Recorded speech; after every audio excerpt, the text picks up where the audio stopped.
Vous êtes de plus en plus nombreux à rester fidèles à ce repas dominical sur la chaîne républicaine, un départ marqué de beaucoup d'expertise de la part de nos invités, triés sur le volet. Le grand débat qui s'ouvre encore, mesdames, messieurs, ce dimanche, va faire une fleur naturellement à l'actualité dominante de la semaine. On ne reviendra pas sur la performance des Lions indomptables. Rappelez-vous, samedi dernier, d'ailleurs dimanche, lundi, tous les jours de la semaine, nous avons prié que les choses se passent et les Lions ont fait trembler les buts du côté de Garoua. Bravo à ces Lions indomptables qui ont fait la une dans les différents tabloïds. Mais l'actualité a été décortiquée dans nos éditions spécialisées dans la semaine sur la chaîne des Lions indomptables. Mais alors reste le gratin de l'actualité, que ce soit politique et même dans l'éducation et même le domaine de la profession des hommes de médias. On reviendra de fond en comble sur les différents sujets, déjà avec la mise en bouche. Ce sera l'occasion pour nos invités de revenir sur un sujet qui les aurait marqués cette semaine, et ce sera d'ailleurs après l'exercice habituel de notre très chère représentatrice vedette du 20h de lundi à jeudi. Blanche Bertil Medio nous offre sa voix, et derrière le montage pour la rétrospective de l'actualité telle que vue par les tabloïds de cette semaine sur Cam10 Télévision. C'est l'occasion de saluer aussi toute l'équipe technique qui accompagne ce programme ce matin. Monsieur Roméo Anvela à la réalisation du grand débat. Les retrouvailles avec aussi Rodrigue Abomo qui assure à la régie vidéo. La régie son est l'affaire de monsieur Edimo Lionel Junior. Merci à tous les autres acteurs et naturellement le patron de l'information sur Cam10 Télévision qui supervise le grand débat de ce dimanche. Mesdames, messieurs, installez-vous confortablement. La première, c'est l'arrêt obligatoire de la rétrospective de la semaine avec Bertil Blanche Medio.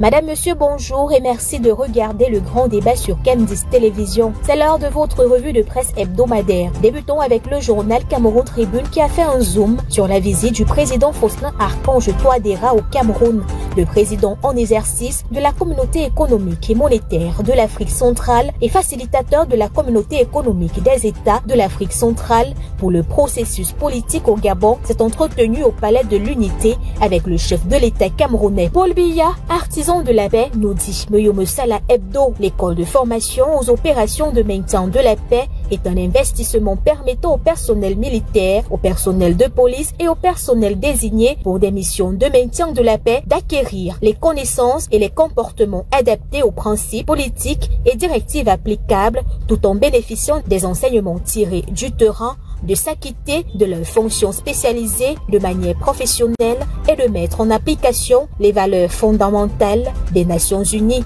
Le journal Le Drapeau, quant à lui, a fait un zoom sur le geste de solidarité du gouvernement camerounais à l'endroit du peuple marocain suite au séisme survenu dans ce pays. Le jeune Bella Mbella, ministre des Relations extérieures, a exprimé ses sincères condoléances au peuple marocain après la catastrophe sismique qui a frappé le royaume, chérifiant le vendredi 8 septembre dernier, faisant des milliers de morts. Parlons de l'économie avec Terre Promise. Impôt sur la pension de retraite, 26 milliards de la CNPS saisie par la DGI. C'est le compte rendu de la rencontre 2023 à Yaoundé entre le directeur général de la CNPS, les confédérations syndicales et les représentants des retraités. En éducation, le ministère des enseignements secondaires augmente les frais d'examen officiels, nous dit Nouvel Horizon. Les frais des examens officiels organisés par l'OBC, en l'occurrence le probatoire et le baccalauréat, observeront une hausse de prix, et ce à partir de cette année scolaire. Les frais d'inscription aux examens officiels passeront de 9 500 à 12 000 francs CFA. Le ministre de l'Agriculture et du Développement rural a relancé officiellement la filière café au Cameroun. Gabriel Mbaïrobé, qui présidait la cérémonie à Kwoptamo dans le Noun, a demandé au coordonnateur du projet François Ngandi Mossi de mettre les bouchées doubles pour que le secteur regagne sa lueur d'antan. Information contenue dans le journal Réalité Plus. L'hebdomadaire L'Indépendant a fait un focus sur les l'incendie survenu à la mairie de Yaoundé 6. L'édifice est enflammé au petit matin du 8 septembre dernier. Un sinistre préjudiciable du processus de développement enclenché depuis quelques années dans cette commune. Terminons au sport chez le journal de Marie-Claire Nana avec la victoire des Lions indomptables du Cameroun. Les 24 équipes qualifiées pour cette compétition prévue du 13 janvier au 11 février 2024 en Côte d'Ivoire sont toutes connues depuis mercredi dernier. Après avoir validé leur ticket à Garoua face aux Hirondelles du Burundi,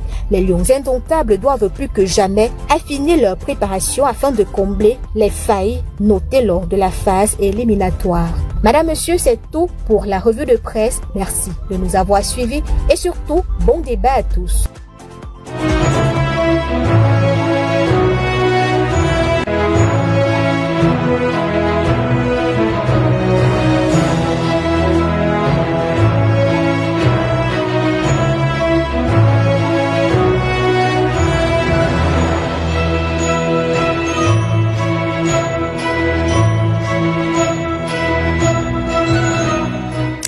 Merci encore pour cette rétrospective des différents sujets qui ont marqué l'actualité de cette semaine. On va d'ailleurs saluer les milliers de followers qui sont toujours connectés sur la page Facebook de Cam10. Alors, on vous donne un petit défi, un petit challenge ce dimanche matin. Rappelez-vous d'ailleurs que depuis 3 semaines, vous restez avec le programme Grand Débat, le plus suivi sur le podium, des plus suivis en tout cas. 3e place, déjà honorable. Mais je pense que vous pourriez faire encore plus en partageant le lien du Grand Débat sur Cam10 Télévision dans toutes les communautés qui vous suivent et ceux davantage de la diaspora qui n'ont pas la possibilité d'être sur le bouquet Canal Sat avec le 311 ou alors le bouquet Créolink sur le 41.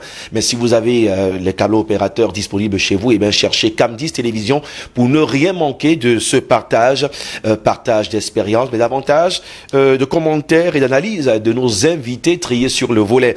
Mesdames et messieurs, nous avons la chance d'avoir des hommes de la profession en majorité sur ce plateau. Comprenez d'ailleurs la thématique qui reviendra en large sur la dotation du chef de l'État par rapport à quelques médias bien ciblés. Mais avec nous, la République nous parle, c'est un quotidien que vous suivez d'ailleurs sur Cam10 et sur toutes les chaînes. Son directeur de publication est avec nous, Timothée. Merci d'être avec nous. C'est une invitation qui succède à une autre, c'est pas la première. Monsieur Somba Abena, bonjour et bienvenue au Grand Débat. Bonjour Aimé, bonjour à nos téléspectateurs qui sont de plus en plus nombreux.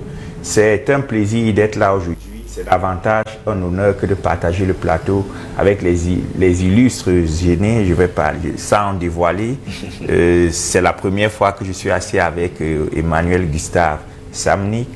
Et c'est la toute première fois que je partage le plateau aussi avec le doyen, mon très cher grand frère Soulé Onoyolo. Donc ma joie est décuplée aujourd'hui d'être à côté de ces grandes personnalités des médias au Cameroun. Merci encore Timothée Somba Abena, le 4e mousquetaire sur le plateau du Grand Débat, sera donc avec nous dans un instant, monsieur le maire Jean-Baptiste Atemengue, et on rappelle justement dans la discipline, la tradition de ce Grand Débat, un sujet de mise en bouche. Vous avez vu l'actualité revue par notre très cher Bertie Blanche Médio. Qu'est-ce qui vous aurait marqué au-delà des principales thématiques sur la table ce matin? Le sujet qui a attiré mon attention, c'est ce que je peux mettre entre guillemets le duel entre la Direction générale des impôts et la CNPS relativement à cette imposition sur les pensions retraites, oui, qui ne plaît pas aux différents pensionnés, qui ne plaît pas à la CNPS et qui a nécessité une sorte d'arbitrage du ministre des Finances.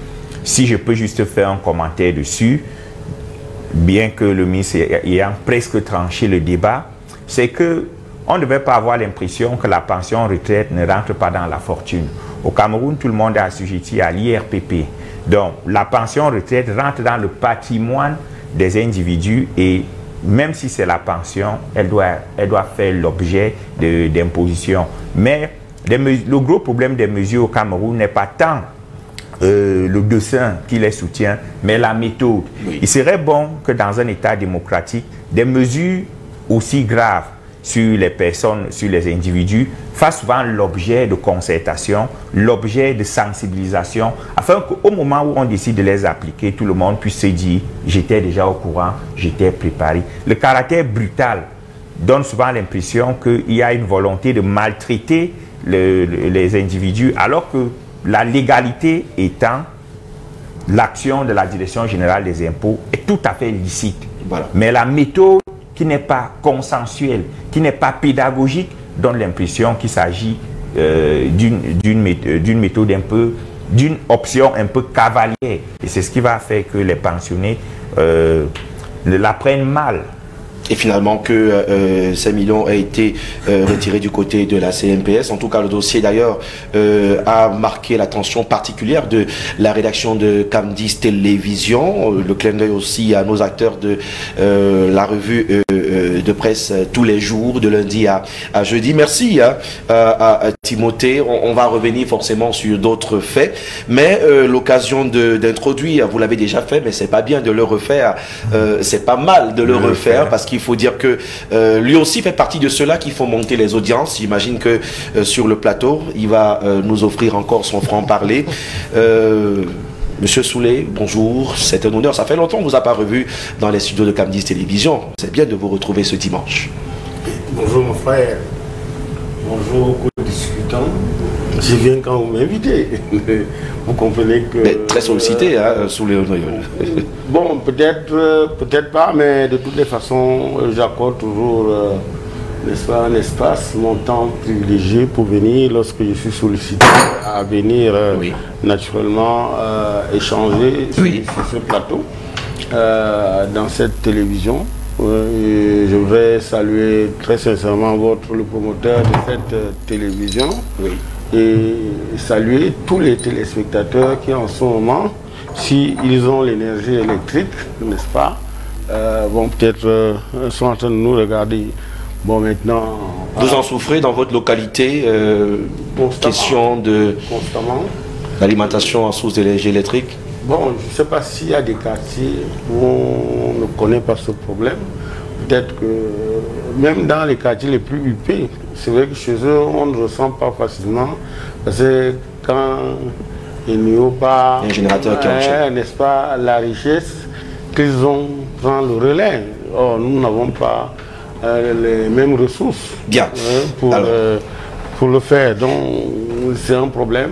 Mais sinon, on revient à l'actualité, on rappelle que le quotidien Le Messager a traité de tous les sujets, sport, économie, politique. Qu'est-ce qui vous aurait marqué pour la mise en bouche de ce matin? 3 sujets principaux. Déjà, le fait que l'État comprenne aujourd'hui qu'il faut renationaliser Eneo, bien la distribution, bien alors l'énergie électrique, parce que c'est l'une des mauvaises privatisations, n'est-ce pas, qu'on a connues. Donc c'est déjà important que le président de la République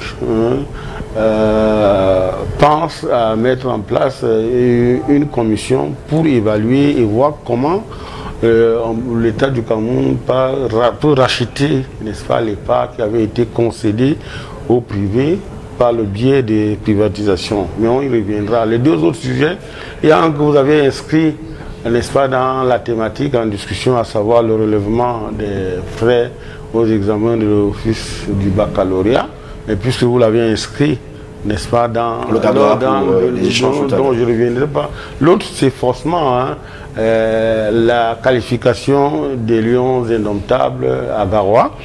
S'ils sont allés en conquérant, ils ont ramené la victoire.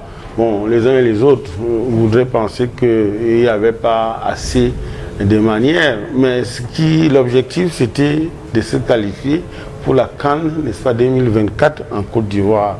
Ils ont fait le job, On a vu Rigobert Song qui de plus en plus gagne en maturité, parce que je l'ai découvert fabuleux à la conférence, à sa conférence de presse, d'après-match, où il a dit que, en fait, j'ai retenu ça, qu'il faut forger, quoi vous avez dit à force de forger, on devient forgeron. Il apprend tous les jours cette humilité de savoir qu'il sait ce qu'on dit de lui. Donc c'est de ça que je voulais parler, pour dire que... et puis on a remarqué que de plus en plus, C'est lui qui était là, bon, je vais parler du président, hein, qui était là toujours à vouloir faire comme si... Il a relâché un peu, parce que je ne l'ai pas vu. Je ne l'ai pas vu dans la dernière. Et ça permet à Rigobert d'assumer, n'est-ce pas? Ça permet à Rigobert de faire son boulot, de faire son job. Moi, j'ai beaucoup aimé ça. Les Lions, en deuxième mi-temps, la première mi-temps, ont naturellement fatigué. Ils ont donné beaucoup d'espoir aux Hirondelles qui pensaient qu'ils pouvaient voler n'importe comment. Et le fait que le président de la République, comme en 92, comme en 90, avait fait pour Roger Mila, il a effectivement demandé le retour d'André Onana. Et nous avons vu que s'il n'y avait pas André Onana à la première mi-temps, il suffisait que les Hirondelles nous filent 1 ou 2 buts, que tout aurait été perdu. Donc, ce match, en fait, nous apprend beaucoup de choses, ça nous donne beaucoup de leçons. Et pour finir, c'est quand même, ça aurait été une poisse, ou bien alors, vraiment, je ne sais pas comment pourquoi, que le Cameroun ne soit pas au rendez-vous de 2024, janvier. Parce que ça fait 40 ans. Il faut se souvenir que la première CAN du Cameroun, c'est en 1984, où Feu Abega a brandi le trophée qui lui a été remis par Feu, le président Houphouët-Boigny, avec à côté Mbombo Dioya. Donc ça nous rappelle, ça va nous rappeler d'autres choses.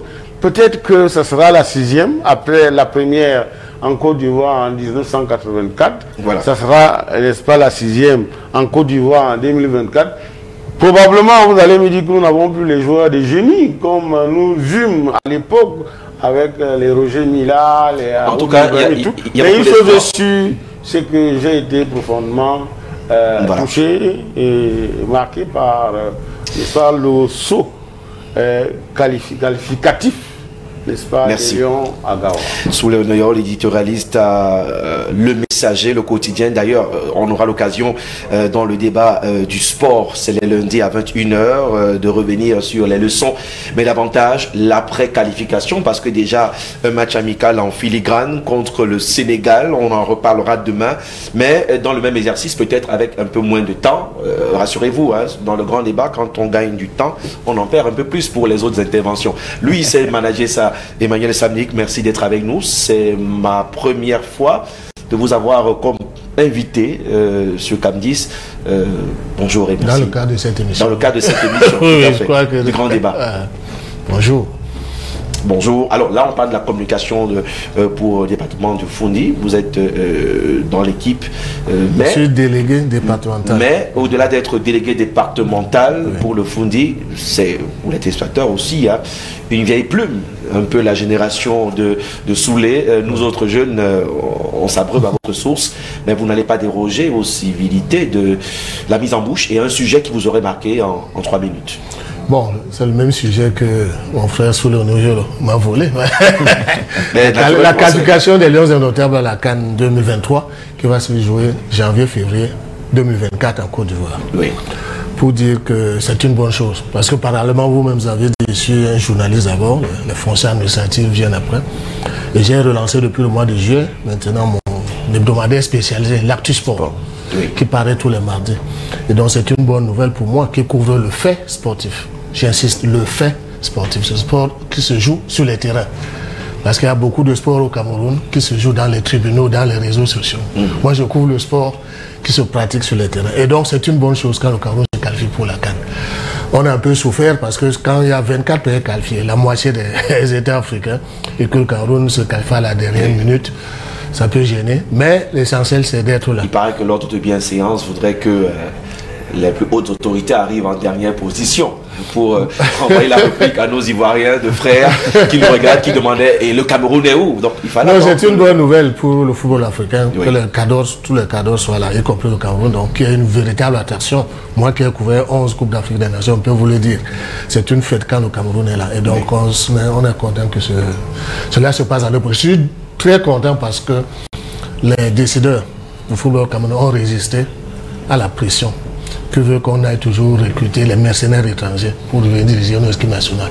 Moi, j'étais prêt à assumer qu'on nous batte avec nos entraîneurs locaux, mais qu'on les change. Parce qu'il n'y a pas un seul Camerounais. Nous sommes tout à 2 ou 35 millions de Camerounais. Si quelqu'un a échoué, on peut le changer. Mais surtout, il faut laisser les gens travailler. Oui. Je suis sûr, bon, et sous il a relevé, j'étais content aussi d'écouter les paroles d'humilité de sélectionneur Rigobert Song, à qui on peut donner beaucoup de conseils, qui peut beaucoup s'améliorer. Lui-même reconnaît qu'il est au début de cette carrière-là au haut niveau. Et donc, on espère qu'il va effectivement intégrer les conseils qu'on lui donne et qu'il a observé. On a confiance à son esprit de gagne et que tout peut arriver. Hein. Et la balle est ronde pour tout le monde. Même si on nous... c'est pas parce qu'on a perdu. Il y aura 24 équipes, il y a un seul qui sera vainqueur. C'est pas parce que tous les autres sont mal préparés ou bien ont mal joué. Mais l'idée, c'est de soutenir notre équipe pour qu'elle gagne une 6e couronne. Voilà, plus de polémique, plus de problèmes de personnes, plus d'André Onana, Rigobert Song, les Lions. Non, il y aura toujours, un divers. De toute façon, on aura l'occasion de revenir parce que quelqu'un me disait déjà, parmi ceux qui réagissent, pouvez aussi, hein, vous avez le numéro SMS juste là pour réagir avec uniquement les SMS par les appels et même sur la page Facebook. Merci à notre téléspectateur qui dit heureusement que André n'a pas pris de but chez nous parce que hier apparemment avec son club c'était un peu compliqué. Mais bon, nous on parle des Lions indomptables. Merci d'être fidèle. On parle pas forcément de sport. Monsieur le maire, merci d'être là. C'est vrai que vous nous avez manqué la semaine dernière. On célébrait entre guillemets la dotation du chef de l'État pour le projet de décentralisation. Le travail n'a pas commencé aujourd'hui, mais c'est du pain béni pour vous qui avez longtemps attendu que enfin cette notification officielle accélère le processus de financement de vos projets dans les CTD. Alors, je vous salue et je salue les co-panélistes. Je sors tout droit d'une mission de Douala sur ces problématiques de décentralisation.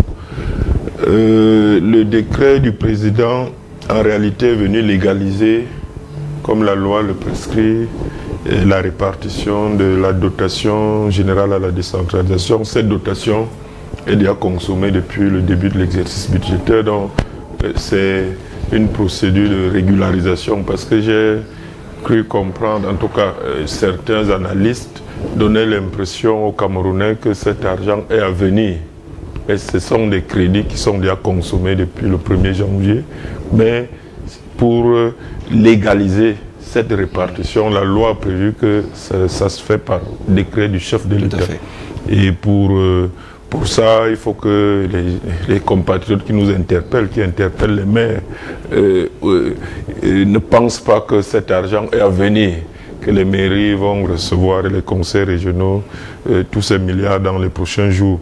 Deuxième chose, ces milliards répartis par décret du chef de l'État, il y a une bonne partie qui est une réelle dotation à l'investissement, les 100 millions que les communes reçoivent par an, qu'ils permettent aux maires de proposer des projets, même si cette proposition est encadrée, mais le maire a évidemment toutes les marges de manœuvre pour faire le choix et du territoire et du type d'investissement qu'il va effectuer. Même si on est en fin d'exercice budgétaire. Non, c'est déjà, la plupart des maires ont déjà consommé ces 100 millions, donc ça fait à peu près 40 milliards.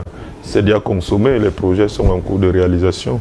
Une autre partie de cet investissement est malheureusement répartie de façon discrétionnaire, les transferts de crédits des ministères, et c'est ce que nous dénonçons. Il n'est pas normal que,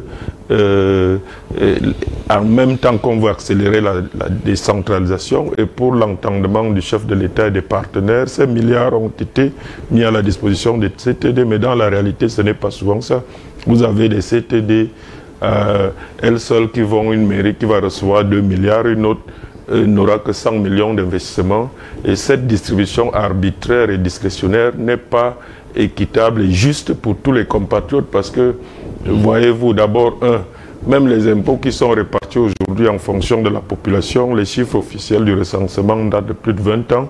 Donc vous avez, je prends un exemple à côté de Yaoundé 4 ici, une commune comme Nkola Famba qui a plus de 500 000 habitants aujourd'hui. Oui. Elle reçoit la répartition comme si elle n'avait que 15 000 habitants. Ce n'est pas acceptable, c'est injuste pour ces populations qui paient les impôts, qui habitent cette commune. C'est pareil en Bankomo, c'est pareil dans toutes les villes périphériques autour de Yaoundé, Douala. En Goumou aussi, c'est pareil parce que la démographie de Ngoumé est aussi croissante depuis une dizaine d'années, justement parce que les gens replient un peu avec la ville qui est saturée. Et donc, il faut anticiper, on ne peut pas nous demander au maire de Bankomo, de Ngoumou, de Nkola Famba, d'aménager en urgence beaucoup d'outils collectifs, de recevoir toutes ces populations et sans ressources, alors qu'il y a des communes qui n'ont pas cette pression, qui n'ont pas cette pression sociale et économique, mais qui reçoivent des dotations décidées par un directeur ou un sous-directeur dans un ministère. On ne peut pas avancer comme ça. Et je pense qu'il faut le préciser pour que vous ne pensiez pas que, comme vous avez vu, tant de milliards, c'est réparti et que chaque maire aura... Merci. En tout cas, il y a beaucoup de problèmes encore et ça reste d'ailleurs très insuffisant. Oui. Parce que là, on est à peu près, je ne sais pas si ça fait 7-8% des recettes propres de l'État. Les États qui ont réellement décollé, où on voit les territoires bouger, l'Éthiopie, le Kenya, le Rwanda, c'est au moins à partir de 40% des recettes propres de l'État qui sont données au CTD pour qu'on sente les territoires bouger. Aujourd'hui, l'essentiel des crédits de l'État est gaspillé. Je dis gaspillé parce que c'est mal géré par rapport à l'impact que ça a sur les populations par l'État central. Et c'est pour ça qu'il faut que nous prenions tous conscience. Oui. Au-delà des enjeux de pouvoir que les uns et les autres peuvent mettre en avant. Demain, on voit le 15%. On prenne conscience que la décentralisation, c'est ça qui va faire lever la pression qui s'exerce sur l'État. Et l'État même nécessite beaucoup de réformes. Ça aussi, on ne peut pas décentraliser si l'État ne change pas son format, le nombre de ministères, la façon de dépenser. Et que l'État camerounais fonctionne un peu comme une entreprise. Moi, sur ce plan, je suis libéral. En tant que maire, je l'attends parce que je sais que c'est la seule condition pour que l'État central dégage assez de ressources pour consacrer à la décentralisation. Le mode de fonctionnement de l'État central aujourd'hui ne permet pas à l'État de dégager des ressources pour reverser au territoire. Jean-Baptiste Atemengue, maire de Ngoumou, on salue nos téléspectateurs qui nous regardent dans cette localité. C'est bien d'ailleurs qu'il insiste, il a toujours été dans sa philosophie d'être tout à fait clair et transparent dans ses propos. Aujourd'hui, on comprend que les milliards, pour ceux qui ont les parents proches des mairies ou alors dans les CTD, ce n'était pas des milliards qui vont dans les poches, c'est un travail qui a commencé. En tout cas, merci à nos panélistes de dimanche dernier, on a longtemps écumé sur la question. À 11h30, on fait le point, on a terminé avec la mise en bouche. On va ouvrir la première thématique, mais quand même passer par cet élément. Vous savez que le Conseil national de la communication a siégé cette semaine. Il y a eu des sanctions, des médias sœurs qui ont été des médias frères qui ont été frappés de suspension et autres. Et derrière, on parlera de la dotation quand même à la presse, mais pas toute la presse. On revient, mais d'abord prenons ce reportage de Manga Solange.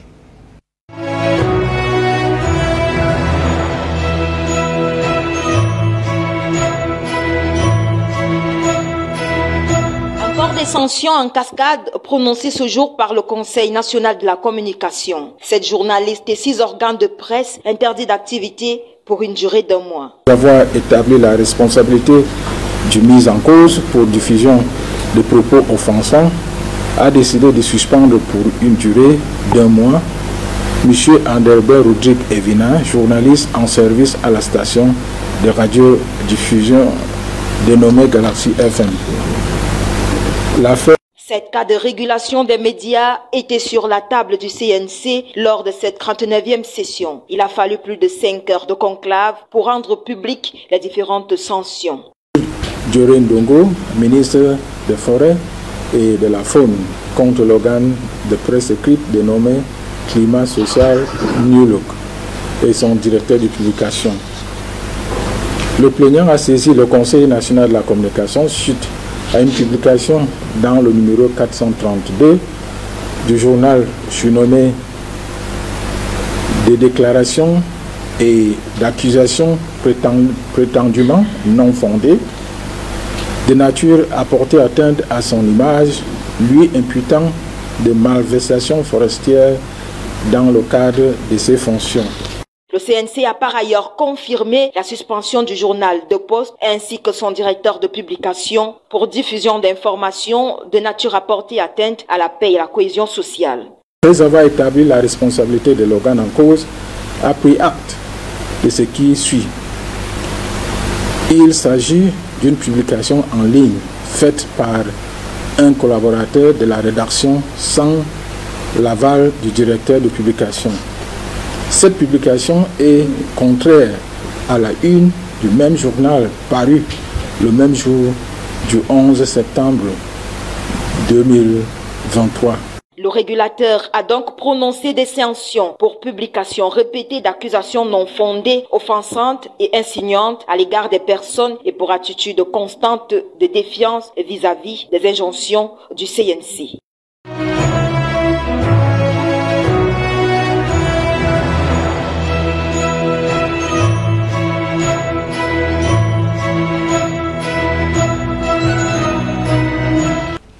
Merci à Marie-Solange Manga et à Samuel Boknis pour cette couverture. C'est vrai que ça aussi fait couler pas mal d'encre. On est un peu habitué.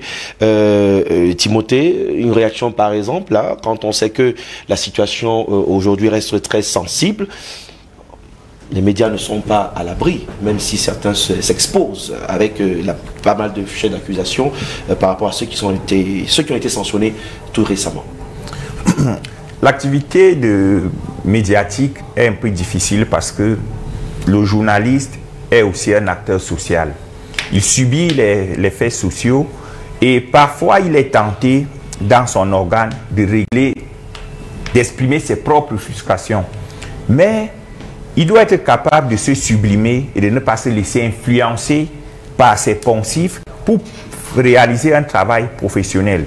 Moi, j'ai déjà fait l'objet d'une sanction par le CNC, mais avant d'être sanctionné, j'avais comme une sorte d'acrimonie vis-à-vis du CNC. Mais lorsque j'ai déféré à la convocation, nous avons échangé. L'échange était très pédagogique. Je dois avouer qu'au sorti de cette convocation au CNC, je savais que je serais suspendu. J'ai été suspendu pour une période de 2 mois, mais j'ai beaucoup appris. Et je me dis que le CNC devrait davantage informer les hommes des médias, les patrons de presse ainsi que les journalistes sur le volet pédagogique de son activité pour que les sanctions aient moins l'impression d'être exagérées et autres. Parce que moi, c'est un appel que je lance à mes confrères. Lorsque vous êtes convoqué au CNC, il faut y aller. Les échanges sont toujours très didactiques. De toute façon, la plupart des convocations, souvent, dans l'esprit des Camerounais, sonnent comme un emprisonnement. Pourtant, il s'agit d'entendre les concernés de certains faits. Soulé, ce n'est pas un sujet nouveau. Convocation démêlée avec le CNC. Alors, en même temps, on lève le bâton, en même temps, on ouvre la possibilité à certains médias de la presse écrite et cybernétique d'avoir un coup de main. Peut-être une réaction, c'est lié pour vous, les deux, la dotation et les sanctions du CNC? La dotation d'une part du chef de l'État. Pas forcément, hein. Pas forcément, parce que le CNC, n'est-ce pas, intervient sur le travail professionnel du journaliste. Oui. Et ce n'est pas parce que vous êtes pauvre qu'on va vous permettre d'aller voler.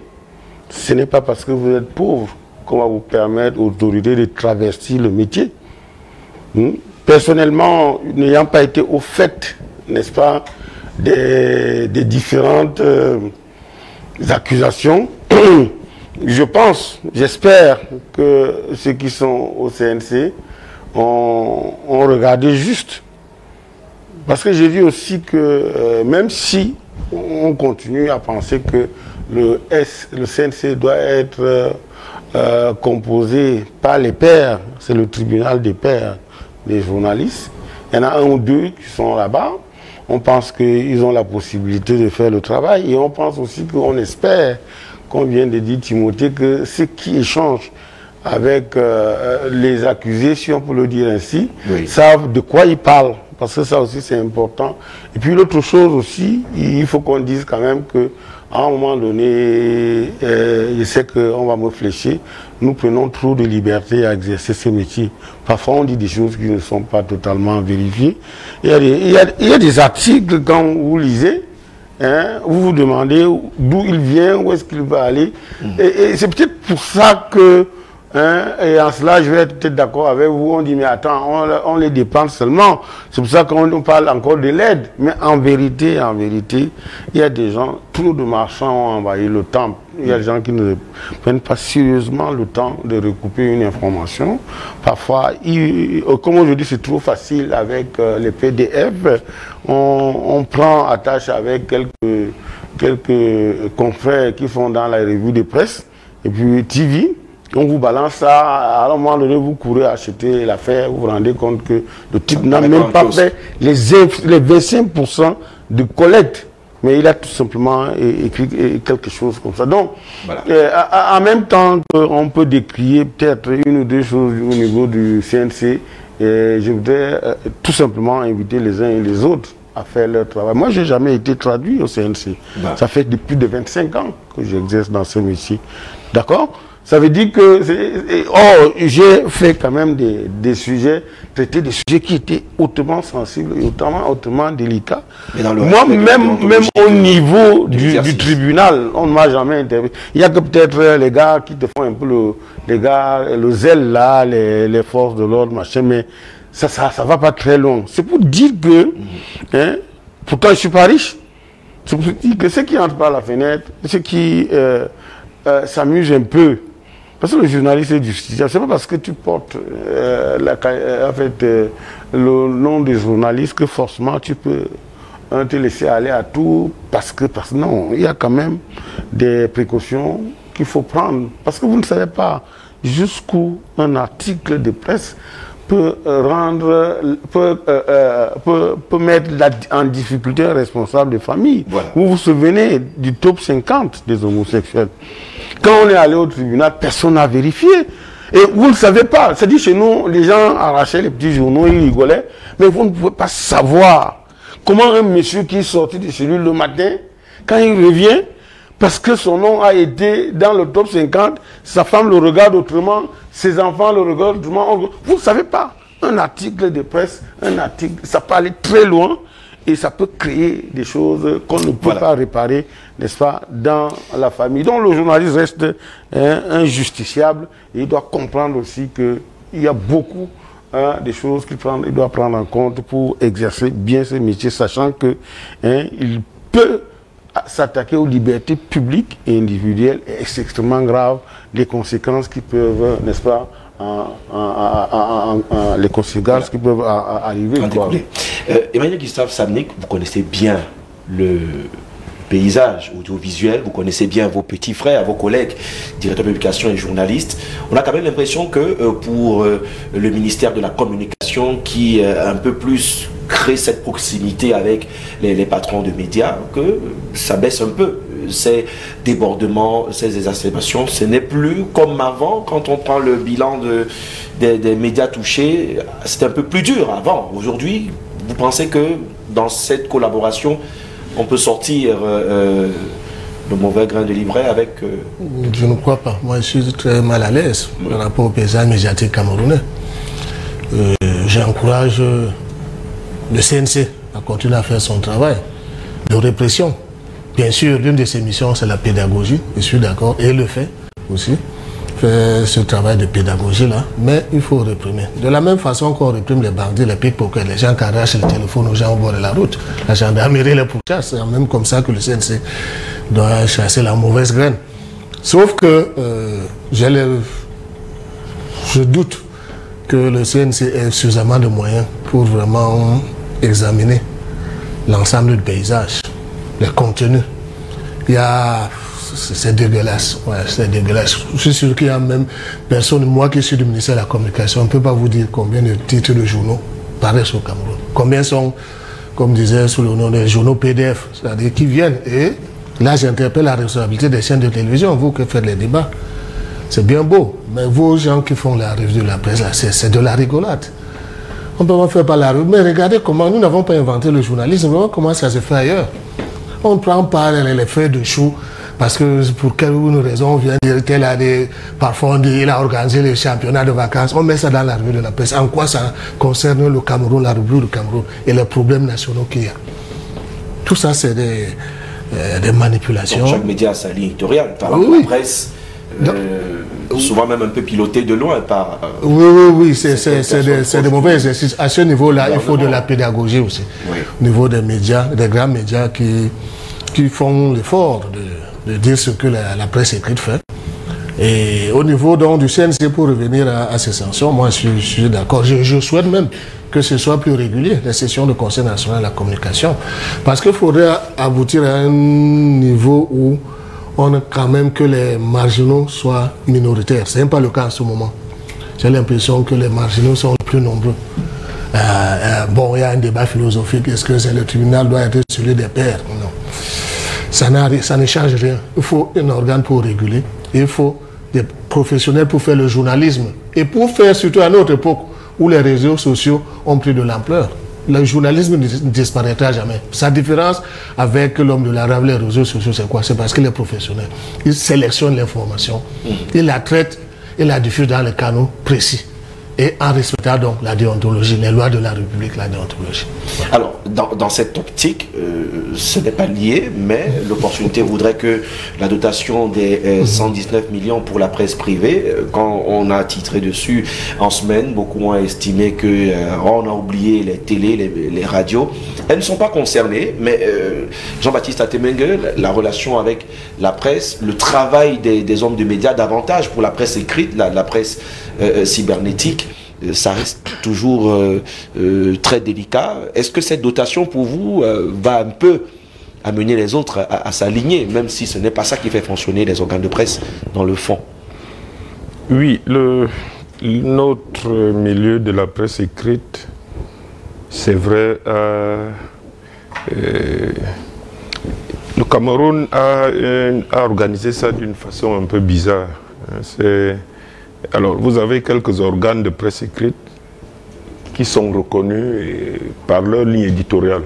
Je ne vais pas faire publicité, mais je peux, avec ma petite expérience en politique, par rapport à tel ou tel sujet, je peux deviner quel sera le titre ou le contenu de 3 ou 4 organes de presse. Cameroun Tribune, je peux imaginer comment ils vont traiter telle actualité. Je vois à peu près comment le Messager va le traiter, pour citer les plus connus, ou Mutation, et la Nouvelle Expression. Ces organes anciens, il y a quand même une ligne éditoriale. On peut deviner, on sait à quoi on s'attend. Et c'est bon pour la démocratie, cette diversité d'opinions. Bon, maintenant, il y a effectivement tout le reste, en dehors des journaux économiques. L'économie un peu à part, mais tout ce qui traite au sujet sociopolitique, bon, on ne sait pas quel est l'objectif, quelle est la ligne éditoriale, et ça pose problème parce que ailleurs, la ligne éditoriale crée sa clientèle. Il y a des pays sous-développés comme l'Inde où un journal est vendu 1 million, 2 millions, 3 millions par jour. Et ceux qui l'achètent savent pourquoi ils l'achètent, parce que c'est leur ligne éditoriale en dehors d'un sujet spécifiquement traité par un autre journal qui n'est pas de leur bord politique. Mais ici, on n'a pas ce type d'organisation du paysage de la presse écrite, et ça rend les choses plus ou moins, le fonctionnement est plus ou moins informel. Parce que, en dehors des publicités, le reste se fait vraiment de façon informelle. Donc ce ne sont pas les 109 millions d'appuis, c'est insignifiant par rapport à la pression économique. Les 119 millions. Oui, c'est les 119 mais peut-être pour vous relancer, il y a aussi ces médias communautaires, il y a ces presses, il y a aussi une étroite relation avec certains journaux qui font pignon sur rue, pilotés ou accompagnés par les collectivités décentralisées. Peut-être à votre niveau, ça a souvent aussi créé du trouble quand on veut faire la part belle à ces acteurs ou élites. Je ne sais pas s'il y a quelques organes qui nous abordent, nous les élus locaux. Peut-être c'est une opportunité, la décentralisation est à la mode. mais je ne suis pas sûr que ça soit une approche profonde avec une ligne éditoriale sur cette question bien précise. Si c'est pour que chaque maire puisse venir vendre ses actions, bon, ça c'est de la publicité, mais ce n'est pas, ou des publi-reportages, ce n'est pas, et comme on a abordé la question de la dotation ici, la problématique, les comparaisons avec d'autres pays où la décentralisation est plus avancée, je ne sens pas trop, je ne sens pas que ça soit vraiment, ça soit ça. Bon, mais l'informel a pris le dessus parce que on va aborder la question quand vous m'avez posé la question sur l'appui. Oui. Bon, moi j'organise 2 sessions du conseil municipal par an, obligatoirement ou plus si possible, mais évidemment que je vais informer, je vais faire venir, je prévois une petite enveloppe de communication et tous les maires le font. Si vous faites la somme, ça fait 300-400 millions pour que les CTD communiquent un petit peu, que nous mettons à la disposition de tout type de médias, audiovisuels et presse écrite, beaucoup plus audiovisuel. Voilà. Mais est-ce que cela rentre dans les régies publicitaires et les recettes de ces médias? Je doute fort. Et c'est pour ça que même pour l'État, l'appui de l'État, il est évident qu'on gagnerait à rendre ces appuis formels. Les ministères, les sectoriels dépensent beaucoup pour la communication. Il y a des journaux qui ne vivent que de 2 ou 3 ministères avec qui ils s'entendent avec le CELCOM, et ça fait toutes ces recettes et toutes ces charges d'exploitation pendant l'année.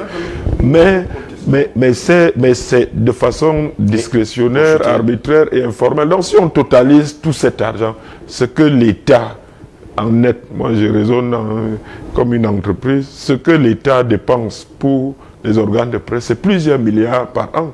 Mais sauf que c'est fait de façon informelle, et c'est le copinage.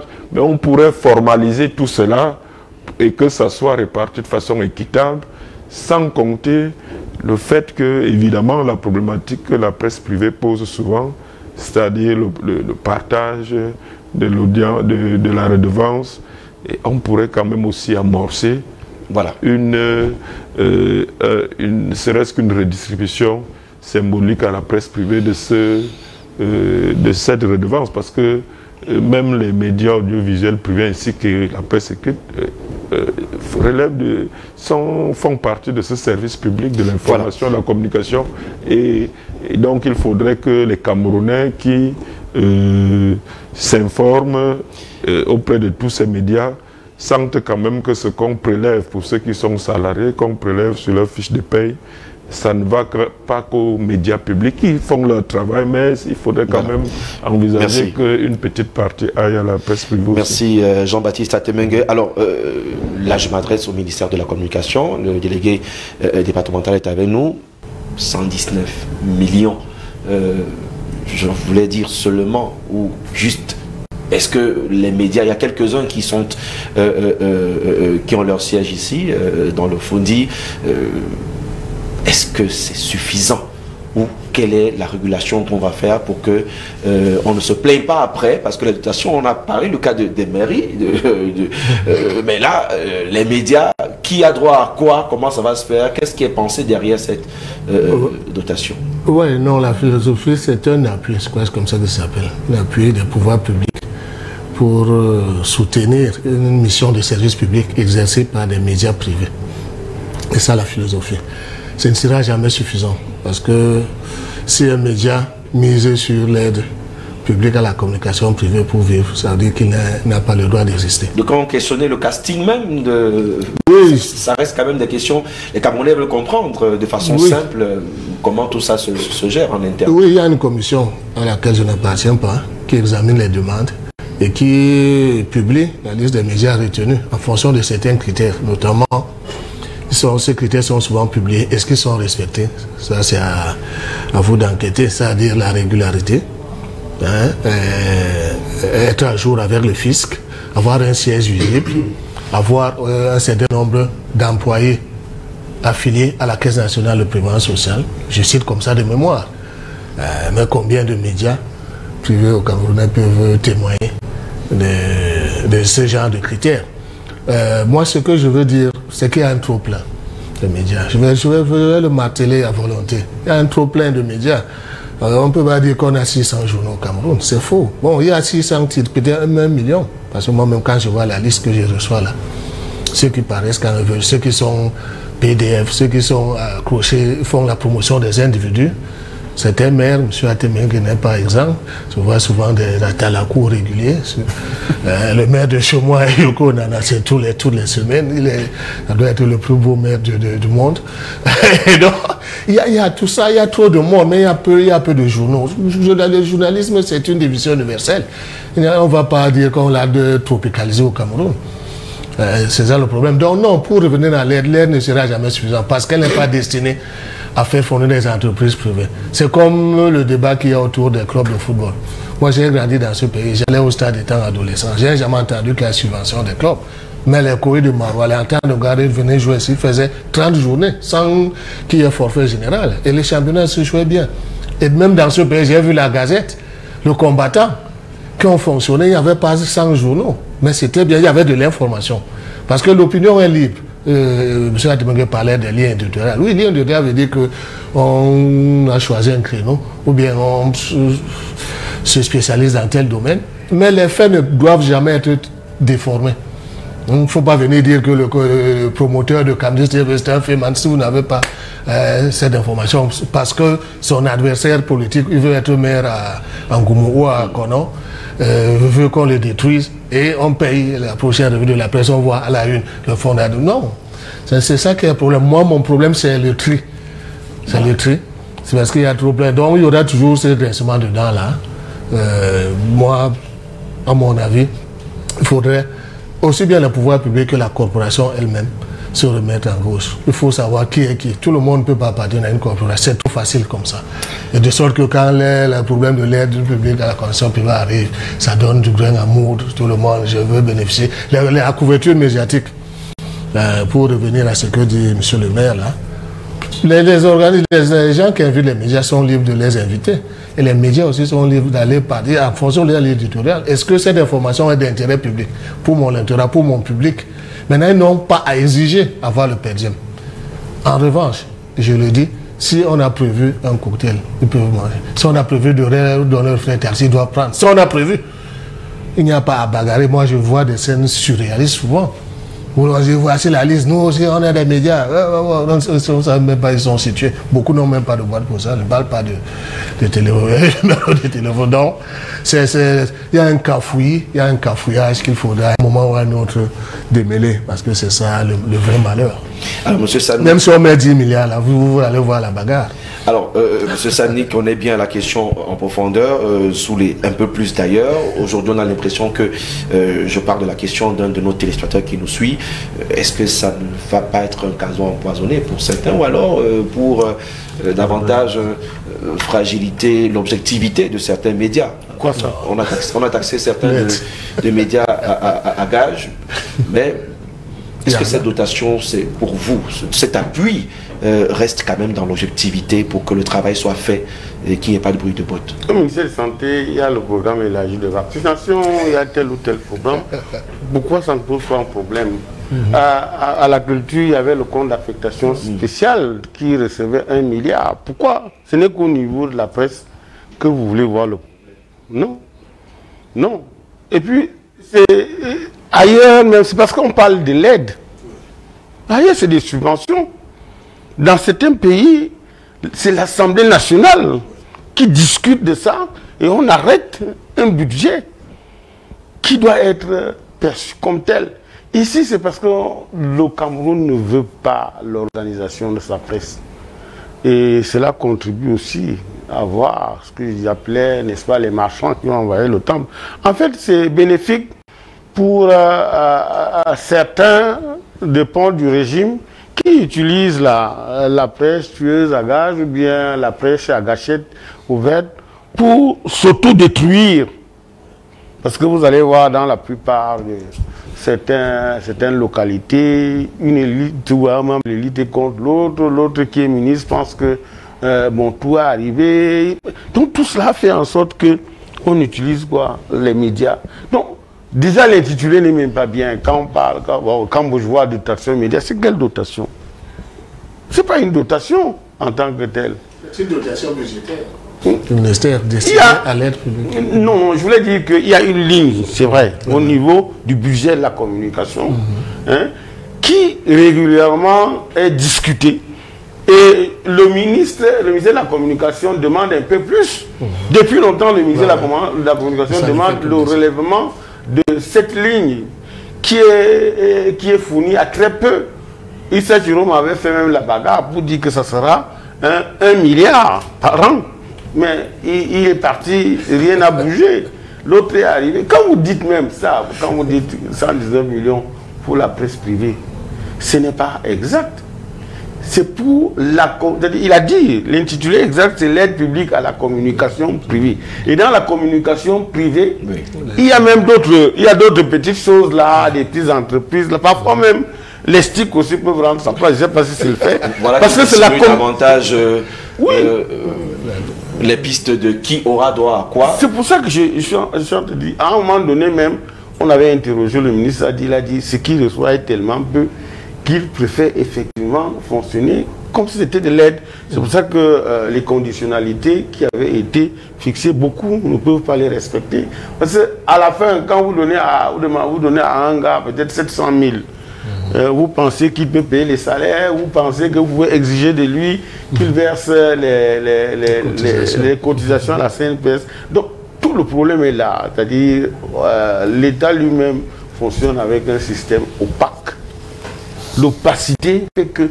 Comment vous expliquez que depuis aujourd'hui, 15 ou 20 ans, n'est-ce pas, le monde audiovisuel bouge.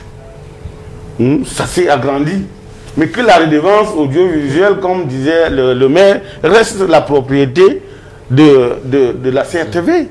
Comment vous expliquez? Vous faites comment? Est-ce que là, vous êtes sûr qu'en ce moment, si tous les Camerounais regardent seulement la CRTV, ou bien la télévision nationale, il y a tout le monde qu'on regarde. Et cette histoire de presse privée, non. Moi, je parle beaucoup plus de la presse à capitaux privés. Oui. Pas de la presse privée. Parce que tout ce que nous faisons ici est du service public. Les gens nous regardent, ils savent que nous contribuons à donner l'information. Alors pourquoi parlera-t-on, n'est-ce pas, de la presse privée?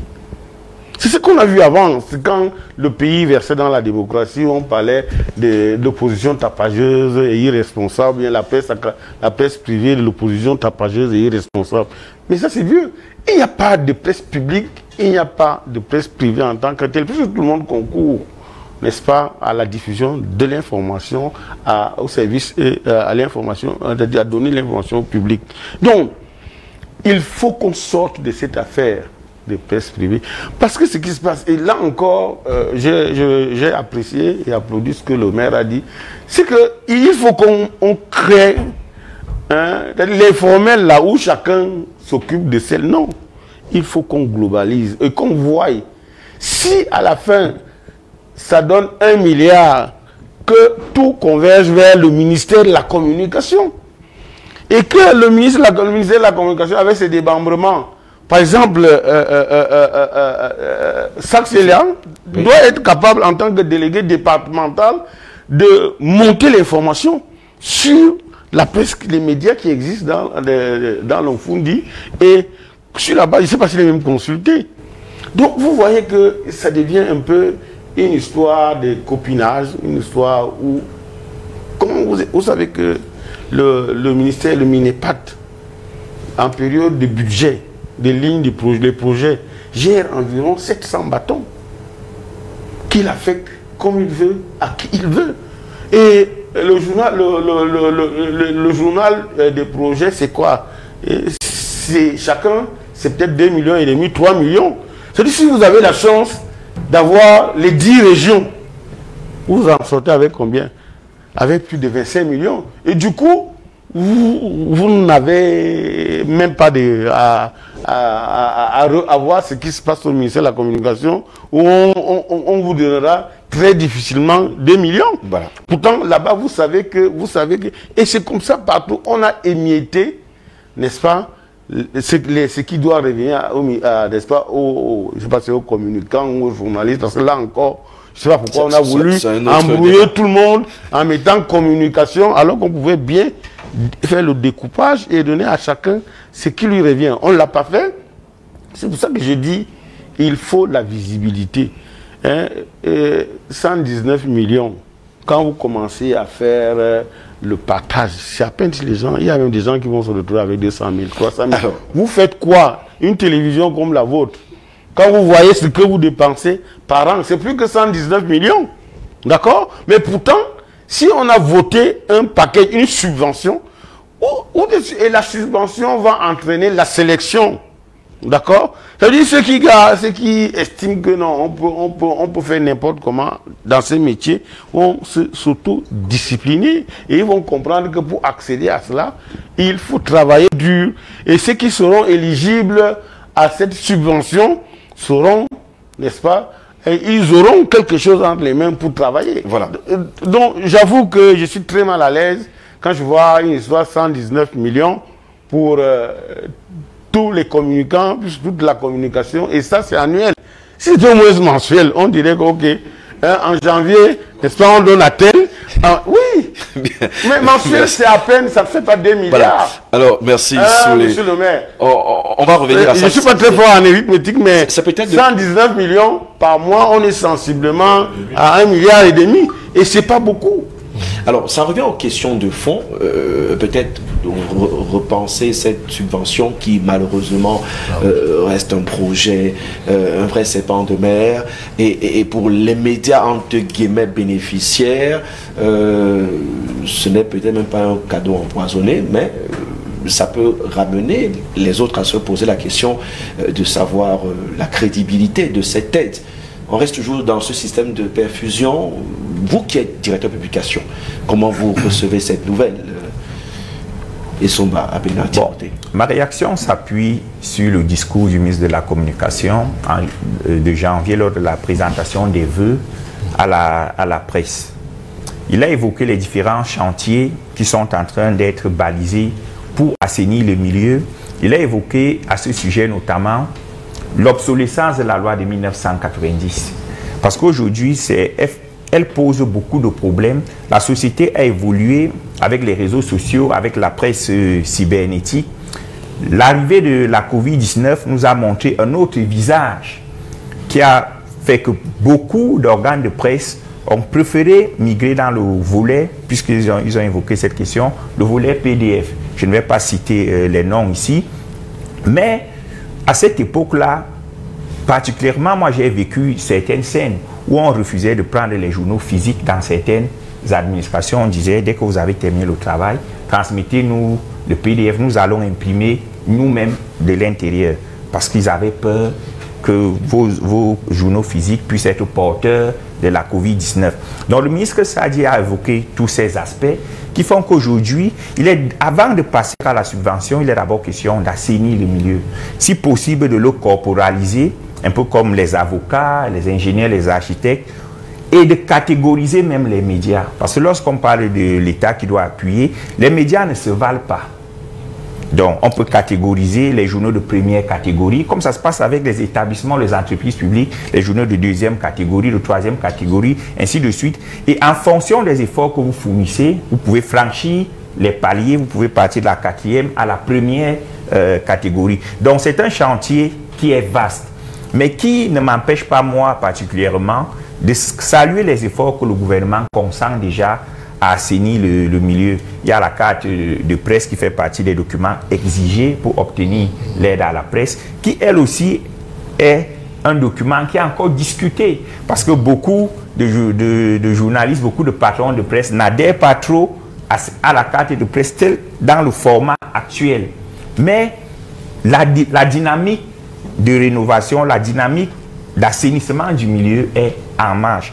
Voyez-vous, les 2 dernières années, l'appui institutionnel de l'État à la presse à capitaux privés, parce que c'est le nom exact aujourd'hui, était de 56 millions, c'est monté à 57 millions, et aujourd'hui en 2023, c'est 119 millions.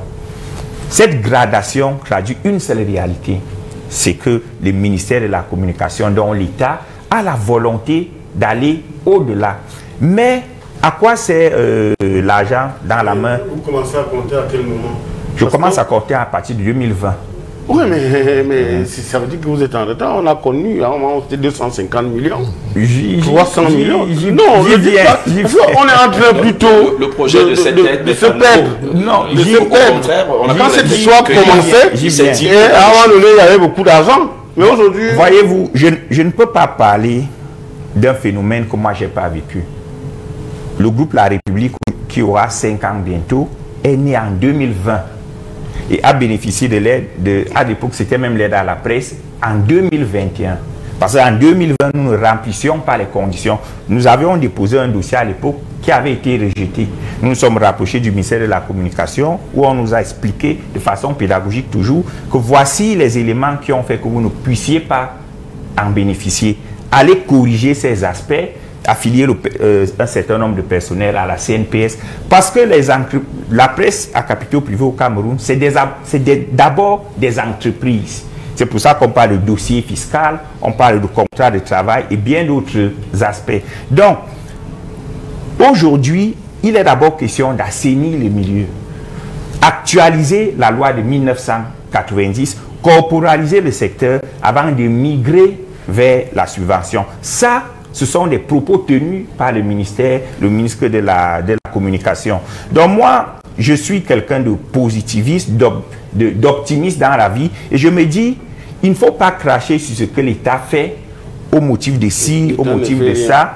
Il faut prendre d'abord ce qui est de l'existant et continuer le combat, mais tout en s'auto-jugeant soi-même.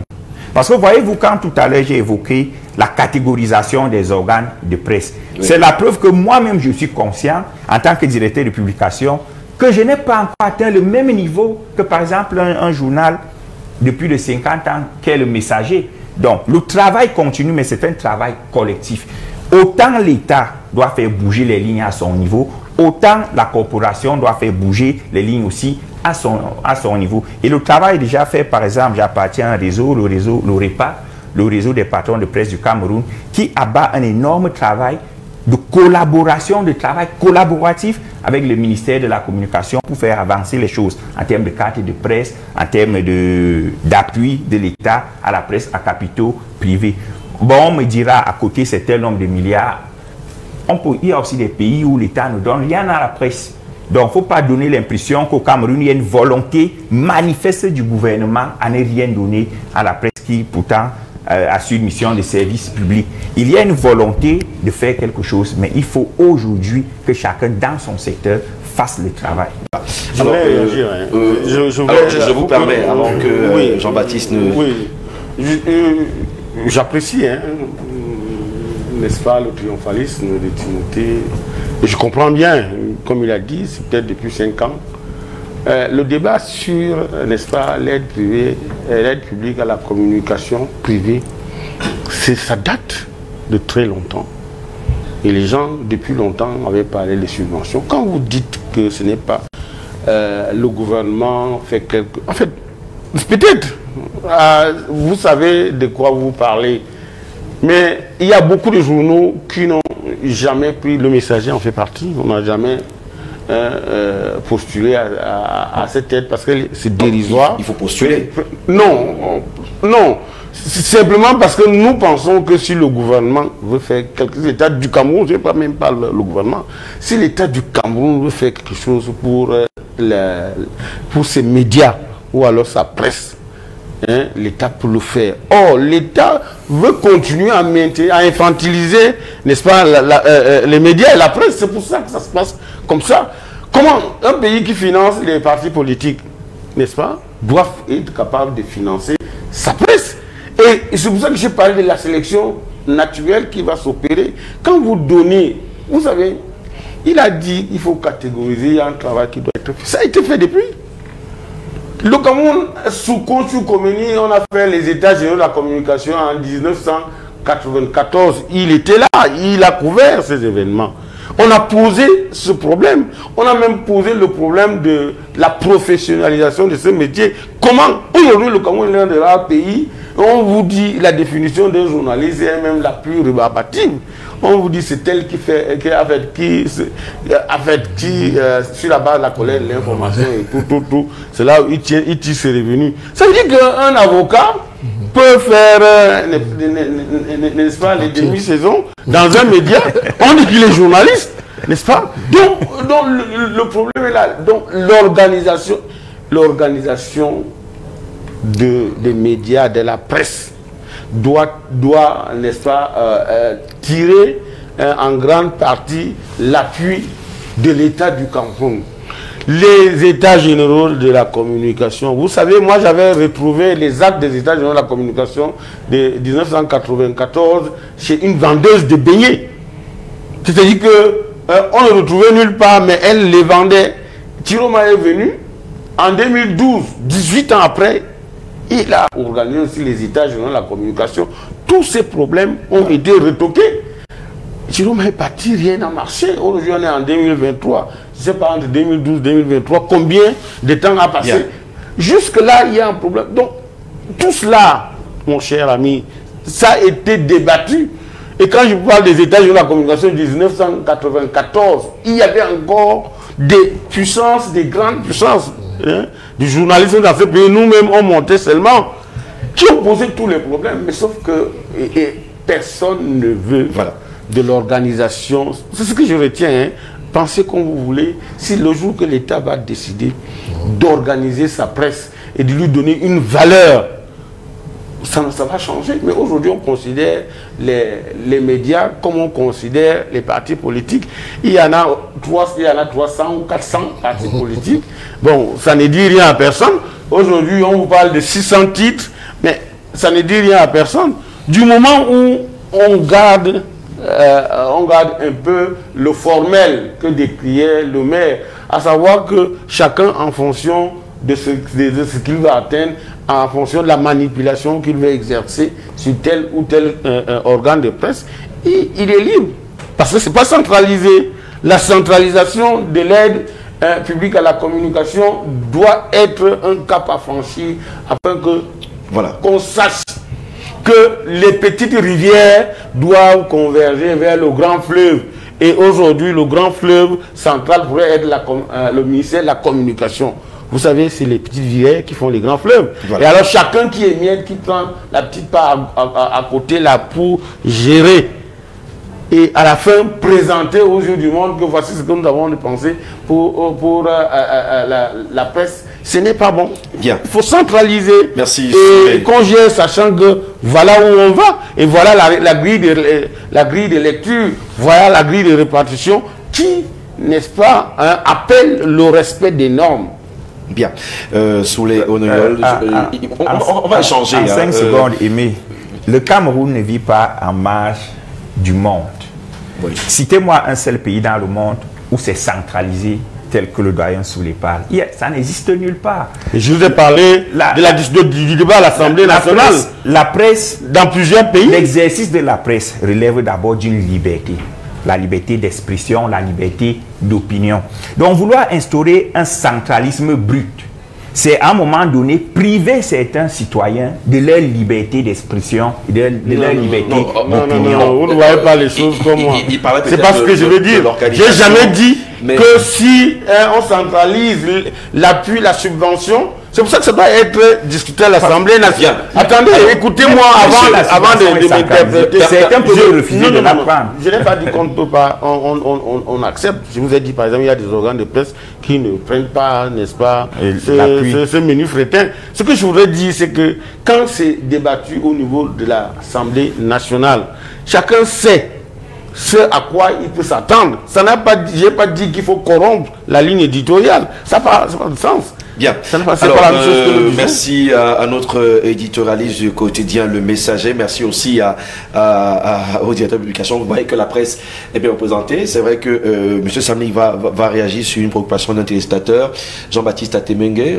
On voit et on ressent depuis quelques années ce petit grabuge par rapport aux effectifs pléthoriques de la presse aujourd'hui qui nous divise et qui nous questionne encore quand on apporte un appui d'un fonds public pour ces médias à capitaux privés. Disons que le débat, il n'est pas question d'uniformiser ni de centraliser, parce qu'effectivement, comme le dit l'ODP, c'est une liberté de choisir sa ligne éditoriale, de choisir son modèle économique. Vous avez une importante aide indirecte, par exemple en France, à la presse écrite, qui est tout simplement que l'État subventionne la distribution par la poste pour tous les abonnés. Donc, les nouvelles messageries de la presse parisienne distribuent, mais déposent la facture à l'État qui subventionne la distribution.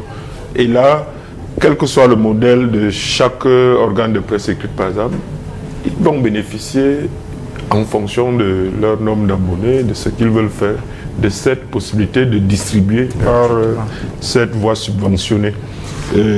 Vous avez un grand journal de réputation internationale comme le Canard enchaîné, oui. Qui est un format très simple, mais qui vit depuis des décennies avec 0 franc de publicité. C'est leur choix. C'est une indépendance en soi aussi, parce que les autres modèles limitent aussi leur ligne éditoriale, parce que si vous prenez, vous avez une publicité permanente, quotidienne, pendant 1 an, d'un grand groupe international, bon, ce n'est pas le jour où ce groupe est impliqué dans un scandale, c'est pas vous qui allez mettre à la une tel groupe impliqué dans ceci. Donc, ça limite votre liberté, votre indépendance un petit peu. Donc, mais le soutien de l'État, en tout cas quand l'État a décidé d'être un État libéral, qui comprend l'utilité de cette diversité, de ce débat, quand l'État est libéral, il comprend que, bon, c'est l'intérêt public qu'il y ait la transparence, qu'il y ait qu'on soulève des problèmes qui fâchent et que tout cela concourt aux avancées démocratiques et qu'il faut aider même ceux qui ont la dent dure, qui critiquent le plus. C'est utile, c'est utile. Donc il ne faut pas seulement donner au cas par cas, si je suis ministre de ceci, comme celui-là, il a des titres qui valorise, qui encense mon action sans me dire ce que je fais mal, sans me dire ce que je fais mal. Lui, mon Celcom, tout mon budget de communication va aller là-bas. Mais c'est lui qui dit que je fais mal sur tel point. Il rend service à la nation aussi. Donc, il faudrait voir comment est-ce qu'on peut rééquilibrer. Mais la source la plus sûre aujourd'hui, je pense, c'est la redevance audiovisuelle. Moi, je pense que la problématique d'une redistribution peut-être pas égalitaire, parce que les services publics, les entreprises publiques, la CRTV remplit quand même une certaine mission et couvre tout le territoire national qui a un coût. Ce service universel a un coût de la communication. Mais donner quand même, redistribuer quand même une partie, ne serait-ce que à ceux des autres qui remplissent, même sur une partie du territoire, le même service public. Alors, pour nos téléspectateurs qui sont connectés, beaucoup nous regardent en direct et sur la page Facebook de Cam10 Télévision et même devant le petit écran. Merci à ceux-là qui sont du côté de Mbalmayo. On pense à Madame Beau et Élise Clarisse qui apprécient le débat et dit que c'est intéressant de voir des plateaux où ça ne bagarre pas. Non, le débat sur Cam10, ce n'est pas la polémique, mais c'est davantage des débats d'idées. Samnik, il y a quand même un problème de fond, même si on élevait la fourchette budgétaire pour l'aide ou même la subvention. Mordicus, ça ne résout pas le problème du travail, de la crédibilité du média, même s'il faut aussi ne pas battre en brèche ce que sous les réclame, c'est de droit et ce n'est pas une histoire d'aujourd'hui. Est-ce qu'il y a un projet comme ça, peut-être commentaire personnel, parce que je sais que les politiques au niveau du ministère de la Communication sont bien organisés, mais vous êtes parmi les anciens de ce métier. Est-ce qu'on ne va pas vers un mur que de penser que cette aide perfusée de temps en temps peut résoudre le problème? Non, j'ai dit dès le départ, c'est pas un média qui compte sur elle. Cette aide n'est pas un média. Et donc c'est un mendiant qui attend qu'on lui donne un per diem. Et quand oui, mais sauf qu'il y a des subventions pour autre chose. Oui, non, je dis qu'il ne faut pas incriminer l'aide, qui est ce qu'elle est, qui n'est pas suffisante en termes numéraires. Parce que, comme nous tous le ministre lui-même l'a dit, donc ça, c'est pas nouveau. Je pense que l'État et la réflexion doit être poursuivie à ce niveau-là. Le maire Atemengue vient d'ouvrir une petite brèche là sur la distribution, qui est un gros problème de la presse privée, la presse écrite, je veux dire. Les journaux, même Cameroun Tribune, qui est le journal du gouvernement, souffre de ça. Il n'est plus facilement distribué dans tout le Cameroun. Parce que la société, la succursale, le groupe français, mais sa presse qui le faisait, a fermé les portes et n'a pas été remplacée. Aujourd'hui, on se débrouille. Moi, je publie à Yaoundé un hebdomadaire, l'Actu Sport. Je ne parviens même pas, je cherche les moyens pour que le journal soit là. Dans les formels, c'est pas évident. Et donc, si la France a trouvé la formule, l'État subventionne cette activité-là par la poste, je pense qu'on peut aussi l'appliquer au Cameroun. C'est une piste. L'autre piste, pour soutenir le développement de la presse de qualité, presse écrite au Cameroun, c'est agir sur la fiscalité. Les intrants coûtent énormément cher, notamment le papier. Je crois que ça va encore monter ces derniers temps. Oui. J'entends les informations qui viennent notamment de Soupé-Kam, qui est une grosse imprimerie consommatrice de papier. À cause de la guerre en Ukraine et d'autres aléas. Et donc, au niveau de la fiscalité, l'État peut agir pour que le produit d'information parvienne aux Camerounais. Et donc, il y a cette possibilité. Maintenant, au niveau des médias eux-mêmes, il y a une question il y a un souci de spécialisation. Parce que beaucoup de médias naissent, beaucoup de télévisions, c'est de copier-coller. Tout le monde est sur la tranche de débat le dimanche. Il y a au moins 15 chaînes de télévision privées au Cameroun qui sont là dimanche, bagarre. Moi, on m'invite souvent, mais puis je dis, je reste quand même 2 mois avant de venir. Quel est le contenu qu'on donne à sa chaîne de télévision, de radio qu'on a créée? J'ai beaucoup apprécié quand j'ai effectué une petite tournée il y a 1 an en tant que délégué départemental du MINCOM. J'ai découvert une radio qui s'était spécialisée dans l'immobilier et le développement local à Yaoundé, Cities Radio. J'ai beaucoup apprécié. Je pense qu'il y a le champ de l'information est vaste. Il y a tellement de choses. C'est vrai que ça coûte cher. C'est vrai que ça coûte cher, mais il faut faire. J'ai dit pendant ma tournée aux médias qui ont bien voulu me recevoir, mais faites-nous vibrer, faites-nous vivre la vie des Camerounais dans les quartiers. Comment on s'approvisionne en eau potable, en tabac, là-bas, au fin fond de Loncac. Les taxis, tout ça, ce reportage, je le vois très peu.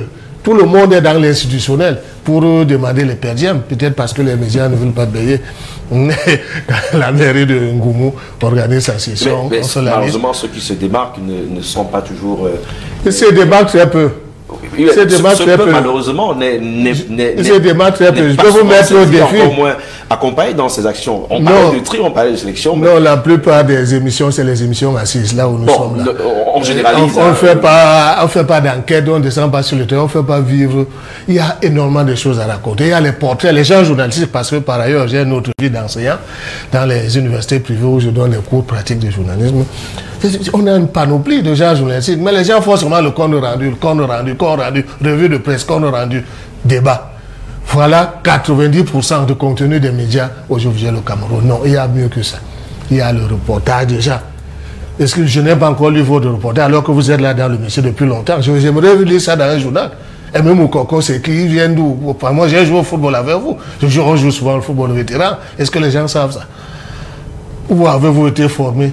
Qu'est-ce qui vous a inspiré? Je n'ai jamais lu. Mais tous les dimanches, vous êtes là, les filles, vous appréciez là, les beaux costumes dans la rue. Non, il y a beaucoup de choses à faire. Donc, c'est les médias.